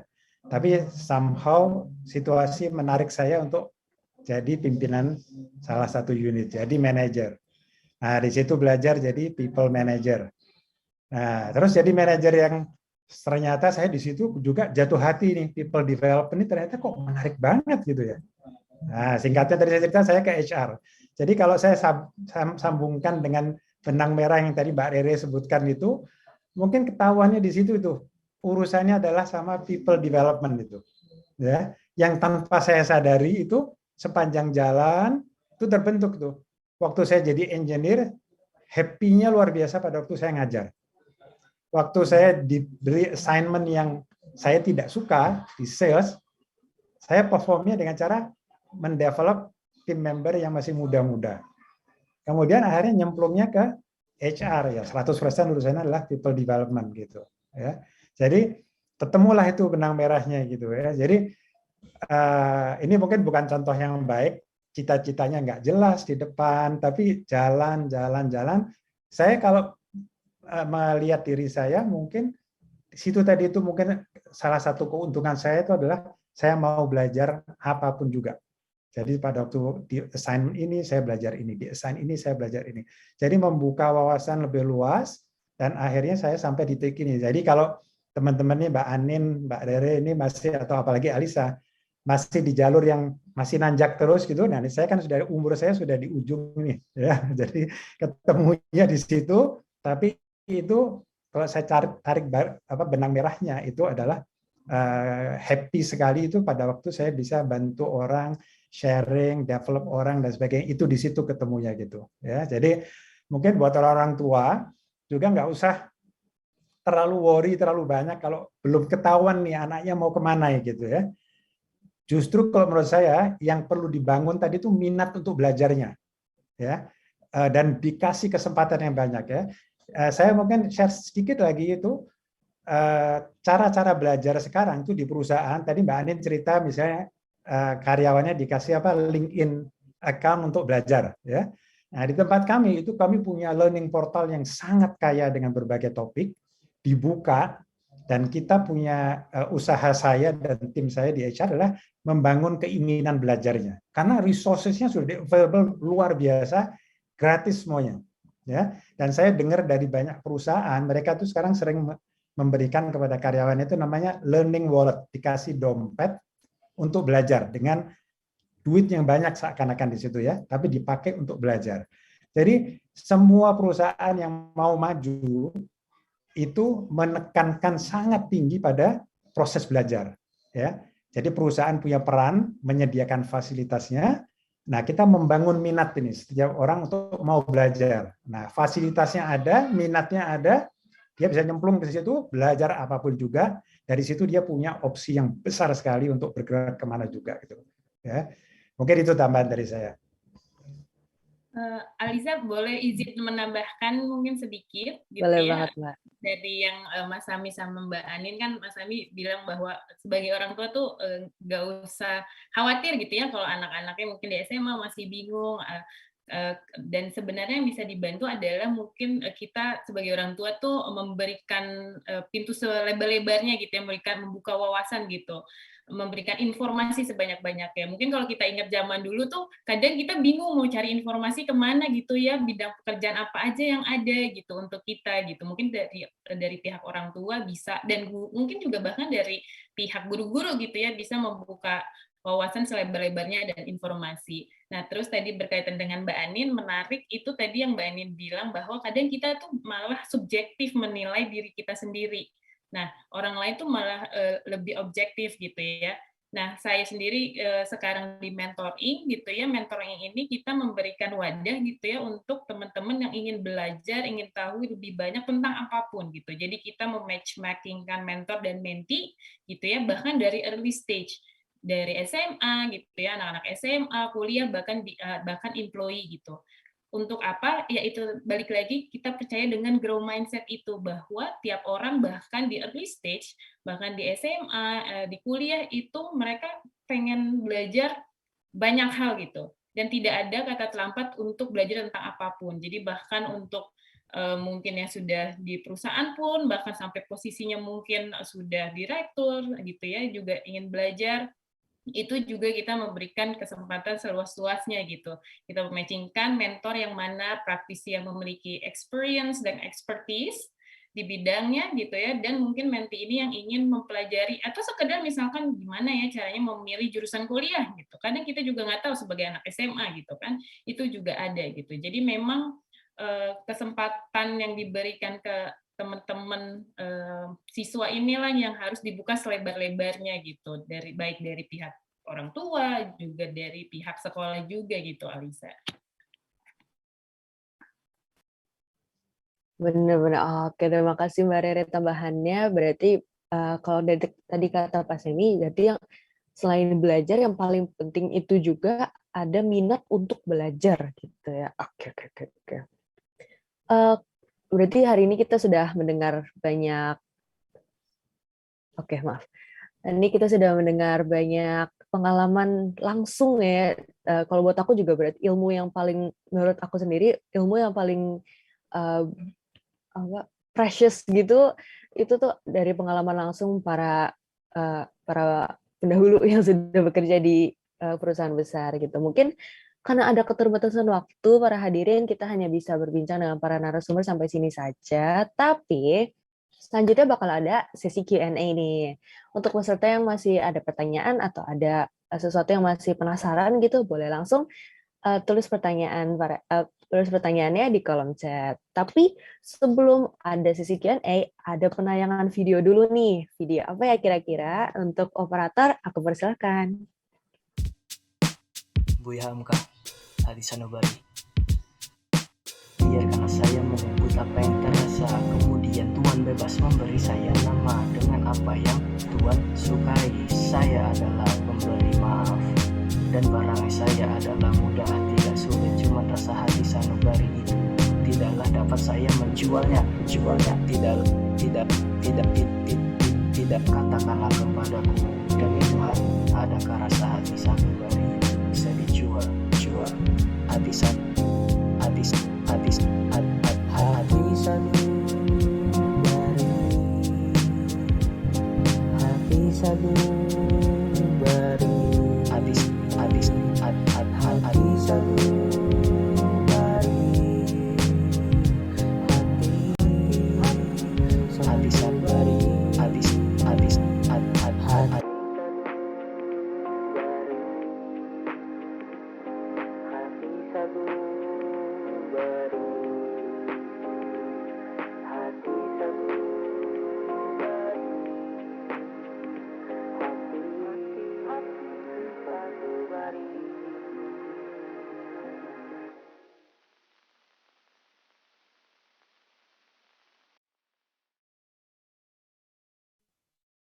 Gimana nih peserta video musikalisasi puisinya?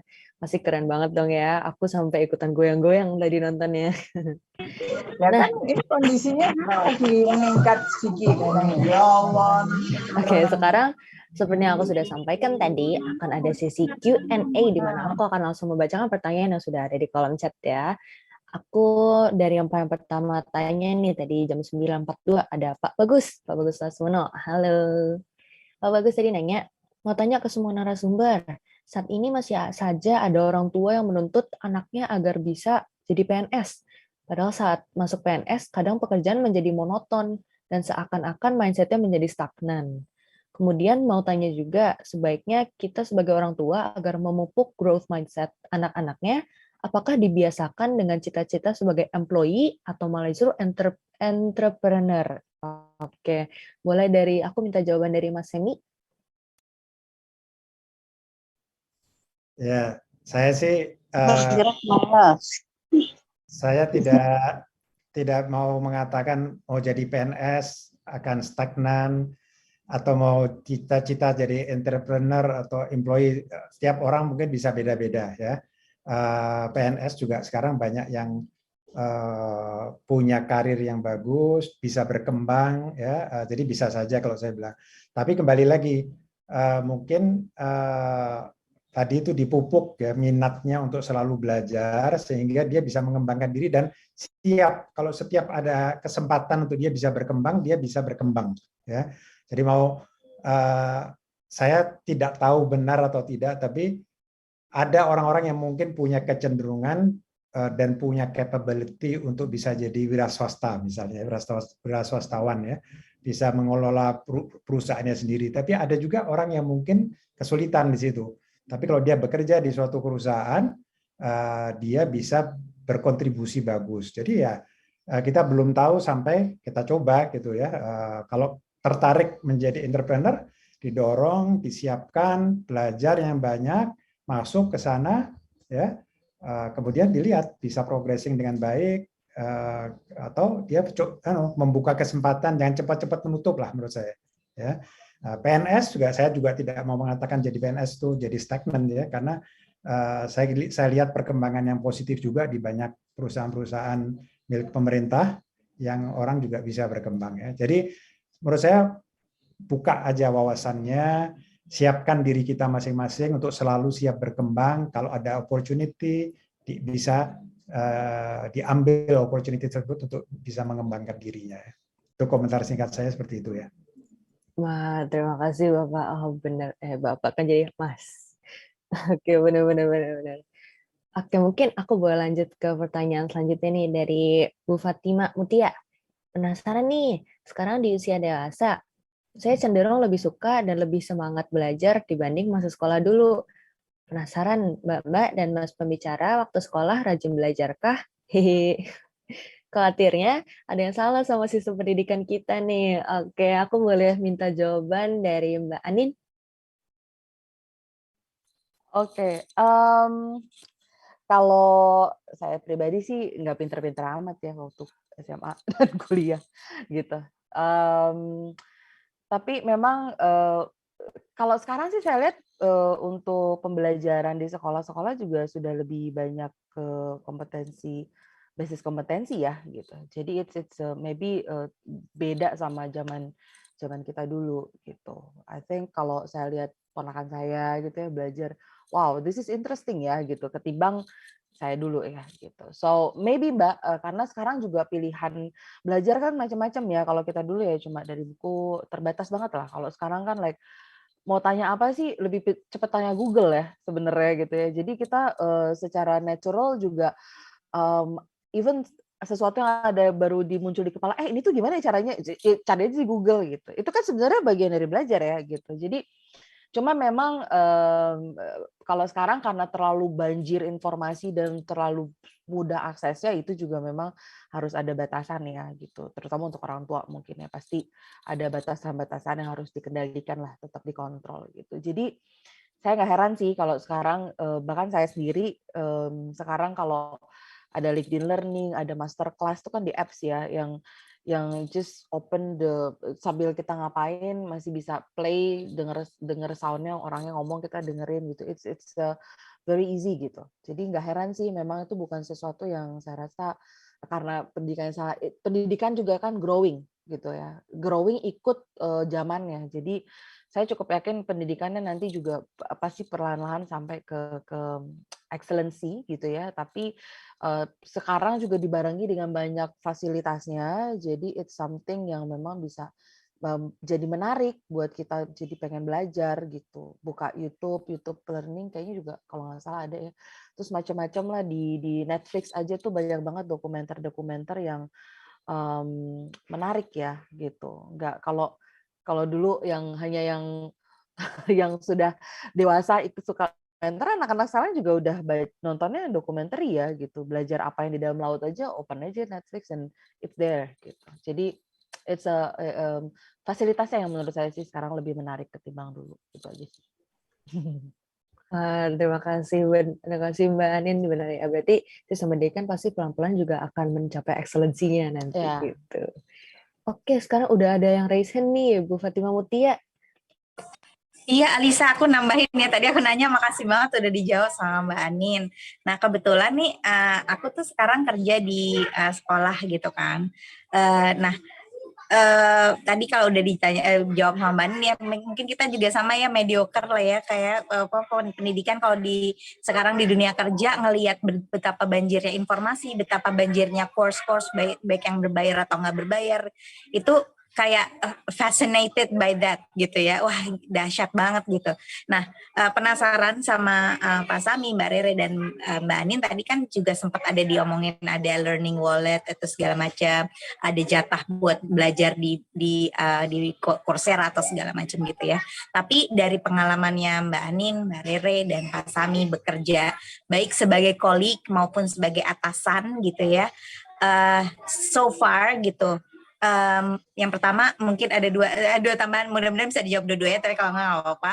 Yang pertama adalah bagaimana sejauh ini kayak usaha yang harus dilakukan sama para owner ataupun ya dilihat dari segi kolik maupun dari atasan ini, orang-orang yang masuk ke dunia kerja ini kayak seberapa banyak sih gap yang sebenarnya harus di-fill sama teman-teman ini, sama anak-anak baru, karyawan-karyawan baru ini untuk bisa minimal untuk bisa ngejalanin pekerjaannya dengan baik. Kita tahu tadi seperti yang dibilangin sama para pembicara, banyak tapi learningnya tuh seumur dia jadi employee itu atau seumur jadi manusia harus belajar hal-hal baru. Tapi kayak gapnya kan, jadi dari situ kan kita bisa analyze ternyata mungkin ada gap di mana harusnya mereka itu di level employee mereka udah bisa segini gitu, tapi ternyata harus ikutan training lagi gitu.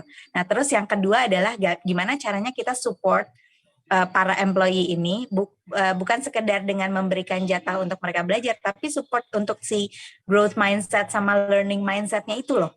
Gimana caranya kita bantu mereka untuk itu, karena buat aku di sekolah juga penting banget untuk para guru juga maupun karyawan itu punya dua hal itu, karena kita di education industry gitu.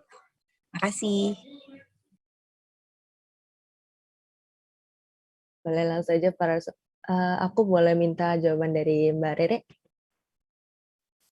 Ya, makasih Bu Fatimah ya gitu ya.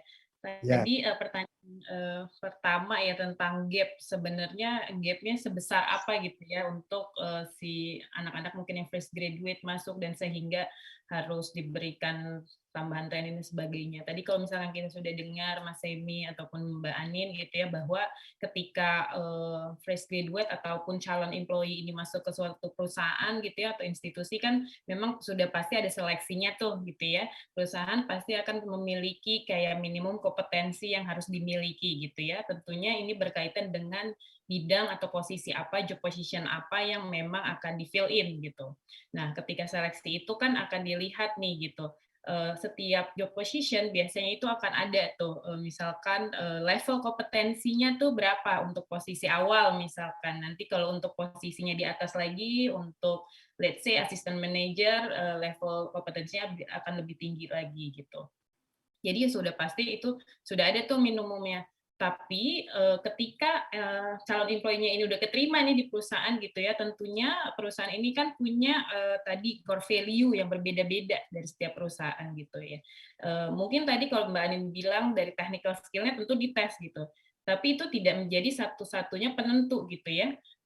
Kalaupun misalkan ya minimal dia bisa, tapi mungkin dia punya kemampuan tadi misalkan growing mindset gitu atau eagerness to learn gitu ya, sehingga kalau misalkan dia masuk kemampuannya mungkin biasa-biasa aja tapi minimal basic bisa lah gitu ya, sehingga nanti company itu bisa mensupport mengembangkan tadi misalkan soft skill-nya gitu.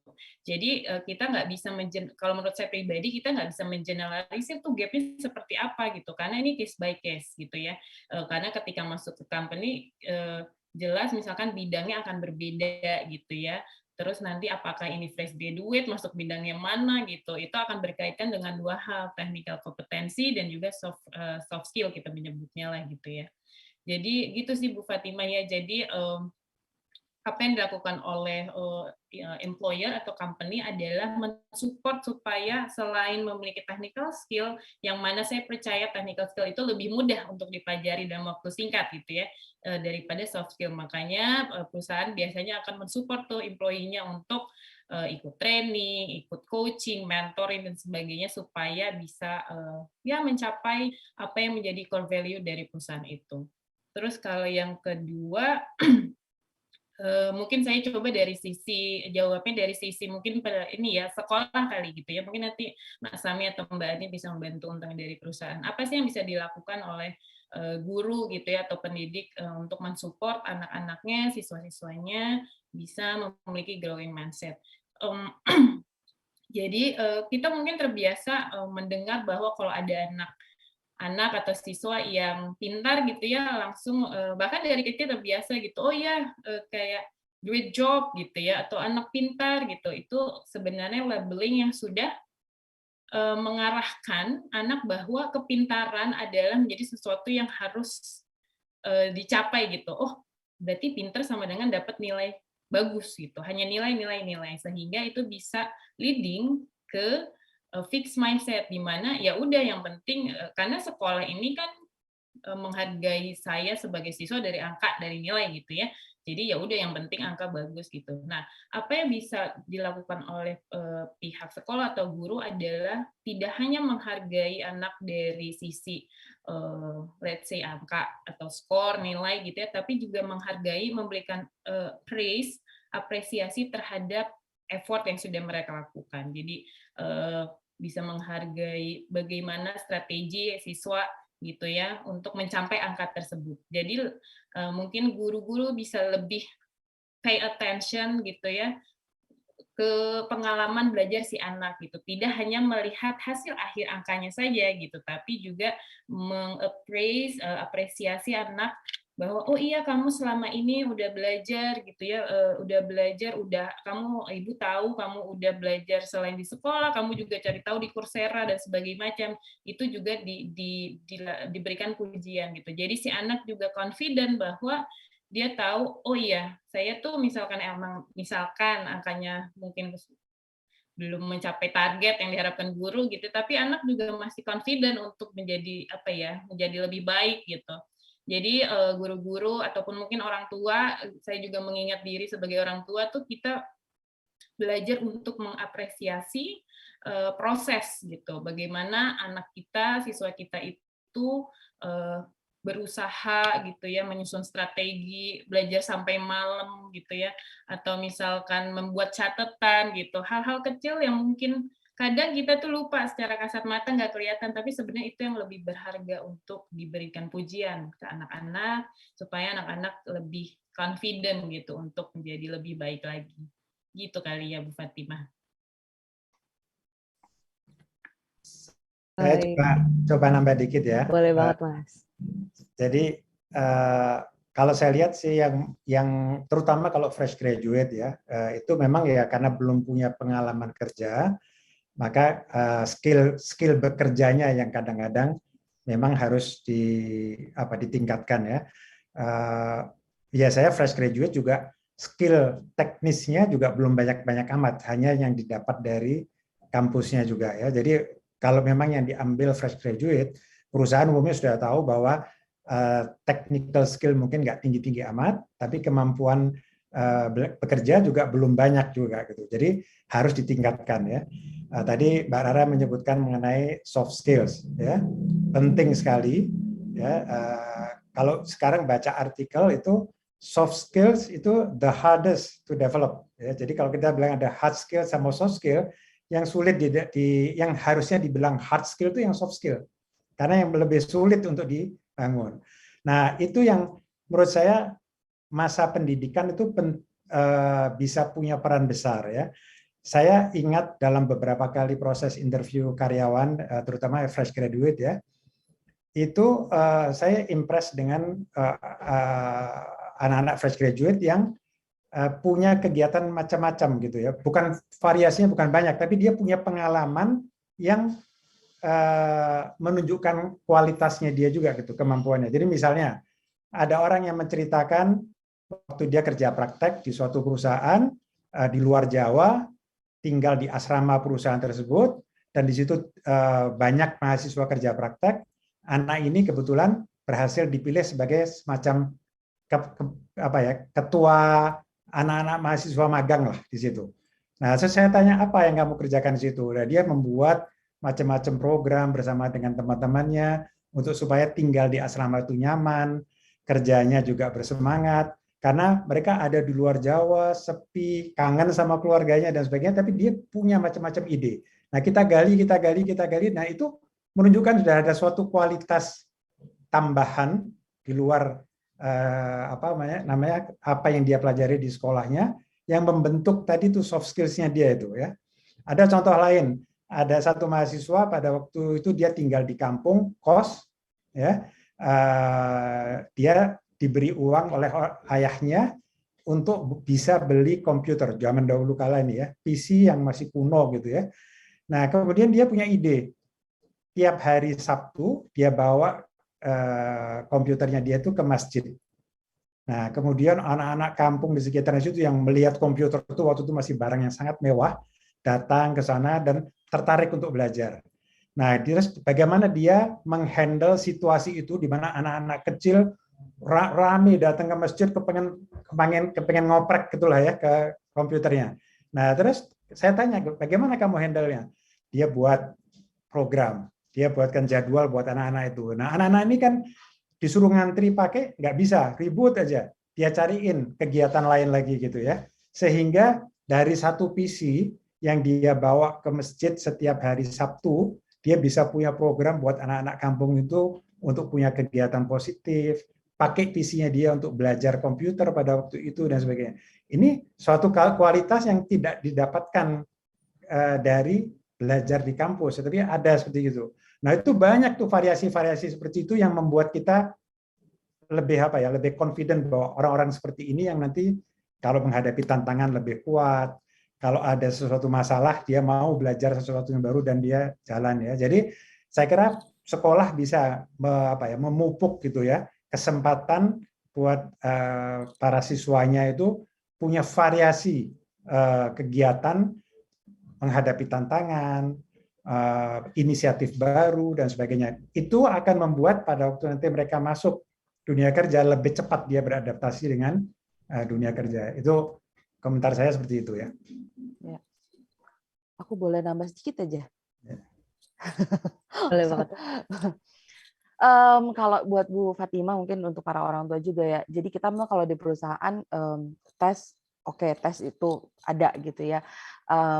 Kemudian ada interview ya. Tapi memang sampai anaknya masuk bekerja, mengerjakan pekerjaannya, berinteraksi, kemudian menghadapi challenge, itu masih gambling sebenarnya kalau dari kita ya gitu, dari perusahaan. Karena we never know ini anaknya ini akan bereaksi seperti apa ya terhadap challenge gitu. Karena begitu masuk kerja kan challenge-nya pasti nggak cuma mengenai menyelesaikan tugasnya kan gitu, tapi nanti berinteraksi dengan teman-teman kolegnya, kemudian menerima kritik gitu ya, kemudian itu kan banyak banget tuh hal yang bisa terjadi. Jadi memang saya setuju banget sama Mas Semi, anak ini memang harus dikasih kesempatan untuk bisa berinteraksi sebanyak mungkin kemana saja juga. Dalam artian ikut organisasi gitu ya, kemudian dikasih kepercayaan untuk mengurus sesuatu, berangkat dari rumah juga bisa gitu. Jadi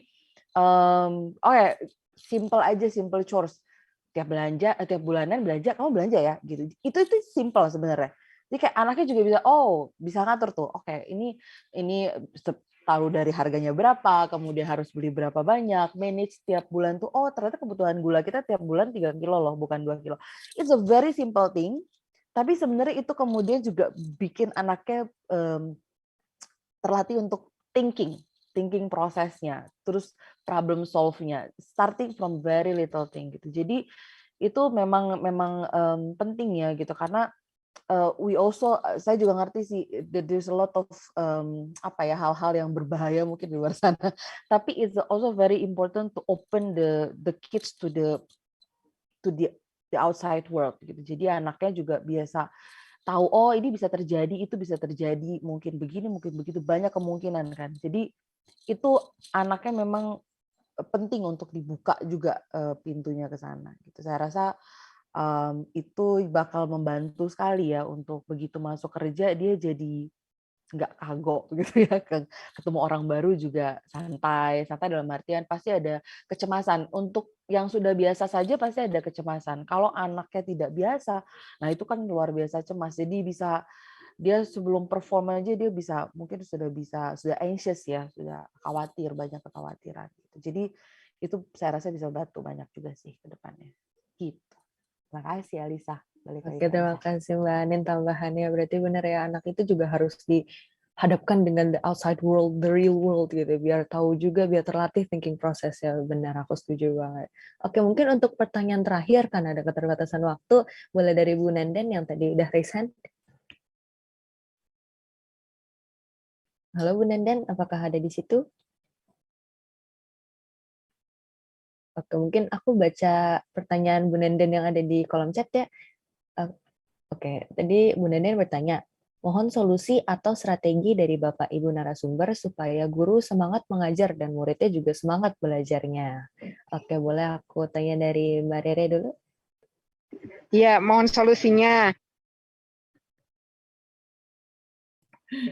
Iya, terima kasih ya Bu Nadine untuk pertanyaannya. Gimana gitu ya untuk guru dan murid itu semangat belajarnya gitu ya. Terkadang kan mungkin memang keterbatasan kalau di sekolah adalah adanya kurikulum nasional gitu ya yang harus diikuti gitu ya. Tapi mungkin metode yang diberikan, metode yang dilakukan ketika melakukan pengajaran itu yang mungkin bisa dibuat lebih bervariasi gitu ya. Mungkin bisa disebut lebih kekinian atau misalkan yang membuat anak-anak memang lebih tertarik gitu. Untuk di siswa-siswa biasanya kan ketika mempelajari sesuatu dengan praktek gitu ya, itu akan lebih semangat tuh biasanya daripada kalau kita hanya mendengarkan satu arah gitu ya Bu ya. Anak-anak mungkin akan lebih cenderung lebih cepat letih gitu ya, sehingga mungkin jadi tidak semangat atau mungkin makan gurunya juga bercerita terus lama-lama mungkin gurunya capek juga gitu ya. Jadi mungkin bisa juga dengan memberikan sesuatu kegiatan yang memang bisa praktek. Jadi diberikan kesempatan tuh lebih besar ke siswa gitu ya untuk mempelajari dan mencari tahu gitu ya mengenai apa yang sedang mereka pelajari gitu. Jadi mereka mencari tahu sendiri gitu, melakukan eksperimen gitu ya supaya lebih menarik gitu. Karena kalau saya bayangkan gitu ya, kalau zaman dulu gitu, zaman saya sekolah kan mungkin udah masih, aduh jadul banget gitu ya, cuma dengerin duduk gitu ya, ngedengerin Pak Guru, Bu Guru buka halaman ini catat kata per kata gitu kan kayak wow gitu ya, terus yang nguap aja gitu. Nah tapi tadi juga ingat Mbak Anin bilang, saya percaya bahwa benar yang kata Mbak Anin, education also growing gitu. Sekarang Indonesia juga lebih maju dan saya percaya Bapak Ibu di Lazuardi juga pastinya punya tuh cara-cara yang lebih kreatif gitu ya. Mungkin bahkan nggak menutup kemungkinan juga kita bisa bertanya tuh gitu ke siswa gitu ya, anak-anak misalkan kita mau belajarnya kayak gimana gitu. Karena balik lagi growth mindset ini tidak hanya untuk siswa saja, tapi juga bisa untuk orang tua dan bisa juga untuk guru, para pendidik gitu ya. Salah satu hal yang penting adalah tidak ada kata terlambat untuk belajar. Begitupun kita sebagai misalkan orang tua ataupun guru gitu.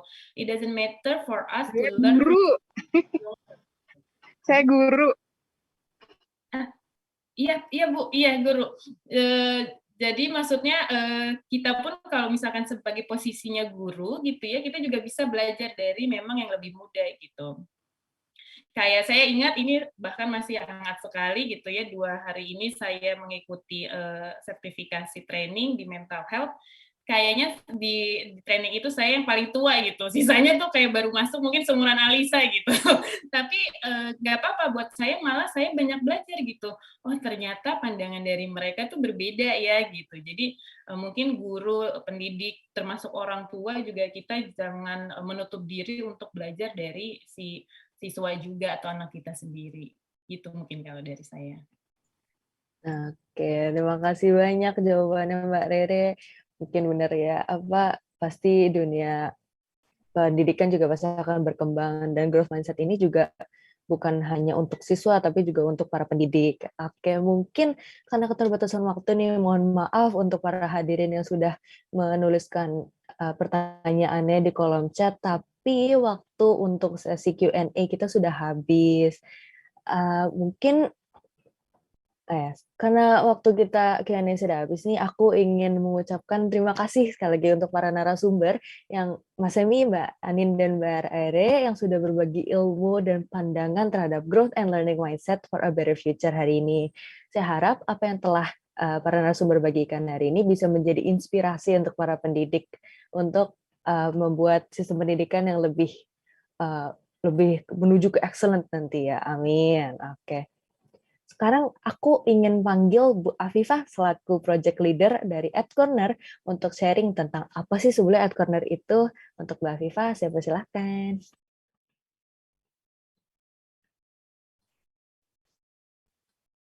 Ya, terima kasih Alisa. Ya Bu, halo. Sebelumnya sehat ya Alisa ya. Alhamdulillah. Terima kasih Alisa sudah membawakan acara Ed Corner hari ini dengan sangat menarik, suasananya santai tapi juga penuh dengan manfaat. Dari tadi banyak banget catatan yang sudah saya buat di sini. Dan saya juga berterima kasih kepada para narasumber, Bapak Sami, Mas Sami, Mbak Rere, dan Mbak Anin. Tadi insight-nya sangat banyak gitu ya, dan benar-benar dari berbagai sudut pandang. Nah, Alisa, saya senang banget selama ini Ed Corner episode keempat dari season pertama. Episode keempat dari season pertama kita, dan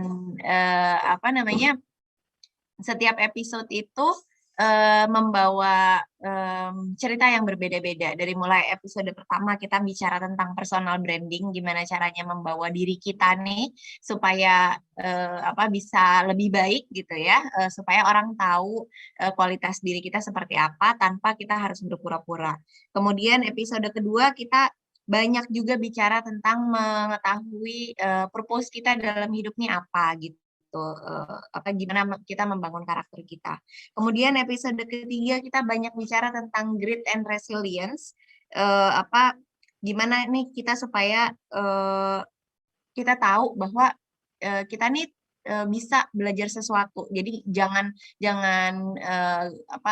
terlalu mudah menyerah gitu ya, harus banyak berusaha. Dan ini juga nyambung ke hari ini kita bicara tentang growth mindset, sebenarnya nyambung juga sama resiliensi tadi seperti diceritakan sama Pak Sami, Mbak Anin, dan Mbak Rere.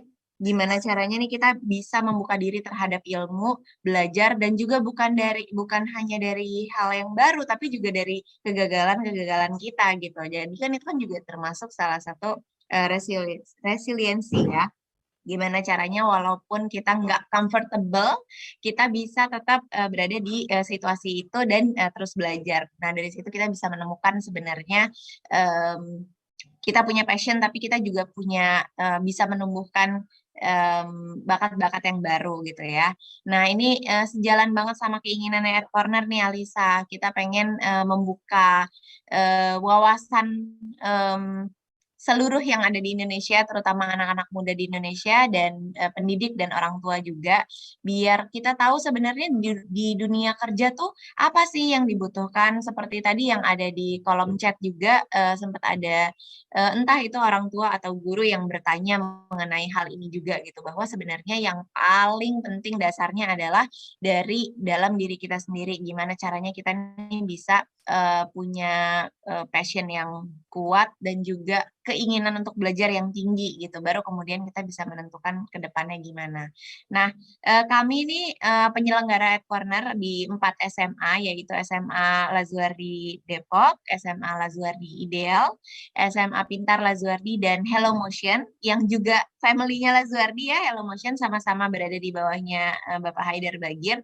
Kita tuh misi kita membangun Ed Corner ini semulia itu gitu. Jadi memang kita melepas diri dari sekolah kami dan pengen bersama-sama dengan orang tua dan sekolah lain membangun sebuah komunitas yang bisa mewadahi anak-anak murid kita dan juga diri kita sendiri sebagai educator and parents untuk membawa pendidikan yang lebih baik lagi.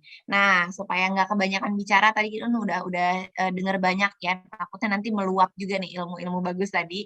Kita dengerin dulu visi misi sebenarnya Ed Corner seperti apa. Sekalian saya mau kasih tahu bahwa Ed Corner hari ini merupakan episode terakhir dari season 1 Ed Corner. Tapi melihat begitu bermanfaatnya ngobrol-ngobrol langsung sama para praktisi ini, doakan aja ya supaya kita bisa terus bisa ketemu lagi di season Ed Corner selanjutnya. Ini jadi season 1 berakhir di episode keempat, nanti akan insya Allah semoga saja, doakan saja akan ada season 2-nya. Oke, kalau gitu sekian dari saya. Terima kasih banyak. Kita dengerin dulu ya visi misi Ed Corner dari para kepala sekolah. Silakan, operator.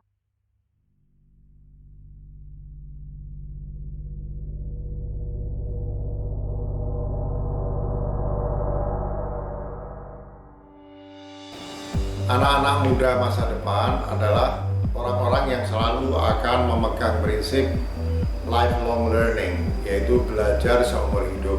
Untuk menjadi siap dalam menghadapi masa depan yang penuh dengan ketidakpastian dan perubahan, pendidikan perlu disesuaikan agar dapat menjembatani berbagai kecerdasan yang dimiliki siswa.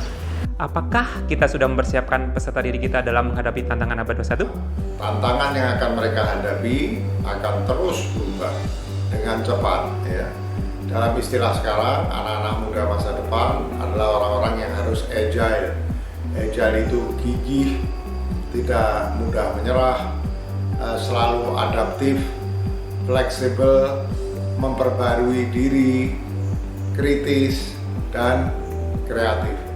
Pendekatan pembelajaran secara personal atau personalized learning senantiasa diupayakan untuk meningkatkan produktivitas pembelajaran. Selain bidang akademik, para siswa dibekali berbagai kompetensi.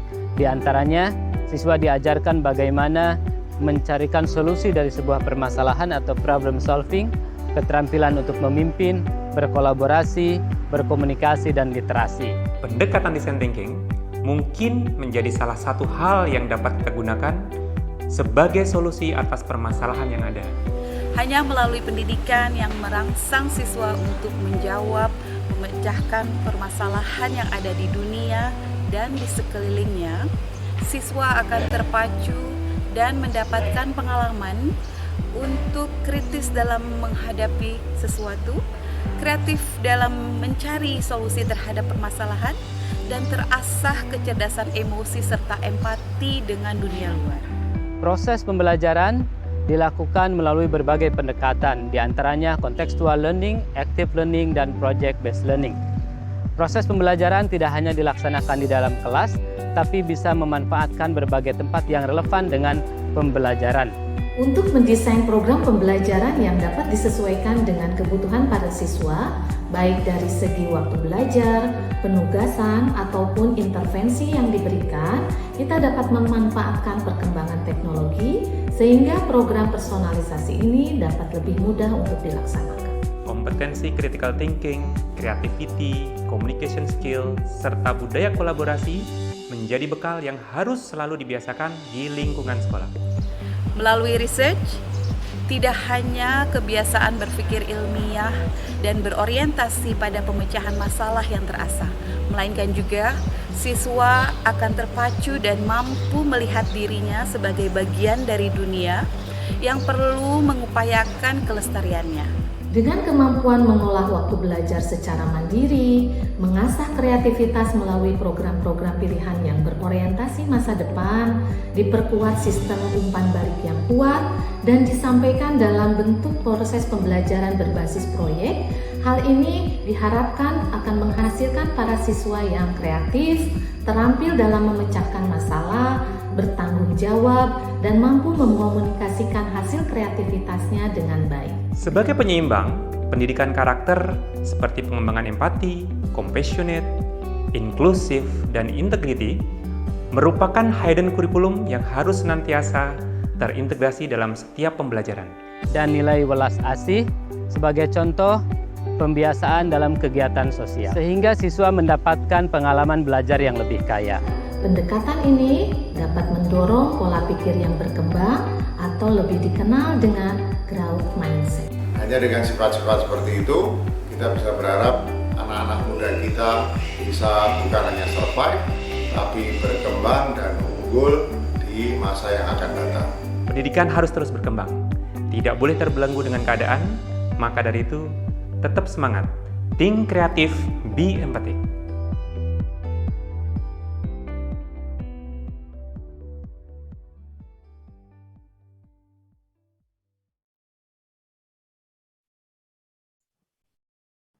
Baik, peserta yang sudah setia mendengarkan webinar kami dari awal sampai akhir, kita sudah sampai di penghujung acara webinar ini sepertinya. Tapi sebelum aku tutup, izinkan aku meringkas tentang materi apa saja sih yang tadi kita sudah dapat dari webinar kali ini. Jadi webinar kali ini kita membahas tentang growth and learning mindset. Jadi kalau kata Mas Semi tadi, itu adalah pola pikir untuk aku mau dan aku siap untuk belajar gitu ya. Jadi tadi juga dengar dari Mbak Rere dan Mbak Anin bilang bahwa mindset ini tuh maksudnya kita belajar dari kegagalan gitu. Kita juga harus mengasah skill kita terus-menerus karena kalau nggak diasah, jadinya skill kita jadi tidak relevan gitu. Nah, terus ada lagi tadi bilang mending kita tuh compare sama diri kita yang masa lalu daripada compare sama orang lain karena belum tentu apple to apple gitu. Kita juga harus mengembrace mistakes kita. Jadi kita buat limit itu tuh buat jadi patokan, bukan jadi batasan yang didiemin aja, kita nggak mau lewat dari batas itu gitu. Nah terus tadi Mas Sami juga bilang coba aja, maju aja, cari gitu. Kita harus cari benang merah dari apa yang kita lakukan, benang merah apa yang kita sebetulnya suka gitu. Nah selanjutnya nih, akan ada sesi yang paling ditunggu-tunggu oleh para peserta nih sepertinya. Cuman di sesi ini, aku kayak nggak mau sendiri gitu, aku kesepian banget dari tadi sendiri. Aku bakal panggil MC kita tercantik, Bu Salma. Terima kasih Alisa. Kan Alisa nggak sendirian, tadi udah berempat lah ya. Ringkasannya Bu, maksudnya. Luar biasa. Oke. Tadi udah banyak banget ya Alisa yang nanya, thank you banget. Kayaknya kalau boleh door prize buat Alisa aja semuanya karena Alisa paling relate pertanyaannya. Tapi nggak boleh kayaknya buat Alisa semua diborong. Mungkin aku balik nanya deh ke Alisa, kira-kira nih menurut Alisa yang paling relate pertanyaannya untuk siapa nih? Tadi sebetulnya aku melihat banyak pertanyaan bagus di kolom chat ya, tapi sayangnya karena ada keterbatasan waktu, aku juga nggak bisa bacain semuanya. Tapi tadi juga Mas Semi udah menjawab salah satu pertanyaan yang tidak dibacakan di kolom chat ya. Terima kasih banyak Mas Semi. Mungkin untuk kalau aku boleh hanya memilih satu untuk door prize, sama juga door prize ya harus spesial gitu ya. Aku akan memilih, kira-kira siapa ya? Bu Nenden, selamat Ibu. Bu Nenden nanti jangan lupa. Bu Nenden jangan lupa isi daftar hadirnya, nanti akan kita hubungi dari situ ya. Saya jadi terharu ya Allah, saya suka banget kalau ikut acara di sini tuh saya merasa saya tuh harus muda lagi. Baru saya nanti jadi pinter kayak yang semua yang ada di sini gitu. Tadi kita mau kasih Pak Bagus tapi masa Pak Bagus curang deh sekolahnya. Iya jangan nggak usah jadi jangan Pak Bagus. Jadi Pak Bagus kan yang ngajak saya. Pak Bagus mah. Bagi Dia dua cuma motivator.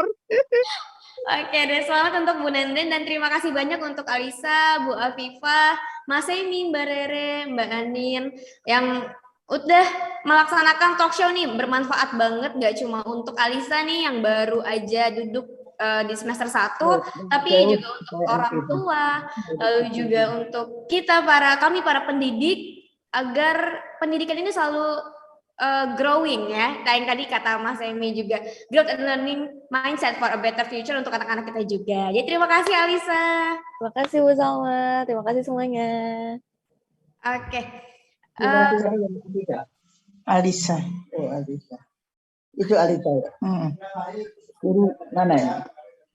Bukan guru. Oke, ya bagi yang mau menyaksikan seluruh webinar series at Corner bisa tonton selengkapnya ada di YouTube channel kita di This at Corner, ada sesi 1 sampai sesi 3. Itu langsung aja cek setelah ini yang masih kurang ilmunya silahkan langsung cek. Dan juga terima kasih bagi para pihak yang telah mendukung acara at Corner ini, yaitu ada SMA Lazuardi Depok, SMA Lazuardi Ideal Purwakarta, SMA Pintar Lazuardi, dan SMA Hello Motion. Sekian dari saya, selalu ingat 5S, sapa, salam, sopan santun, dan santuy. Saya Salma, pamit undur diri. Assalamualaikum warahmatullahi wabarakatuh.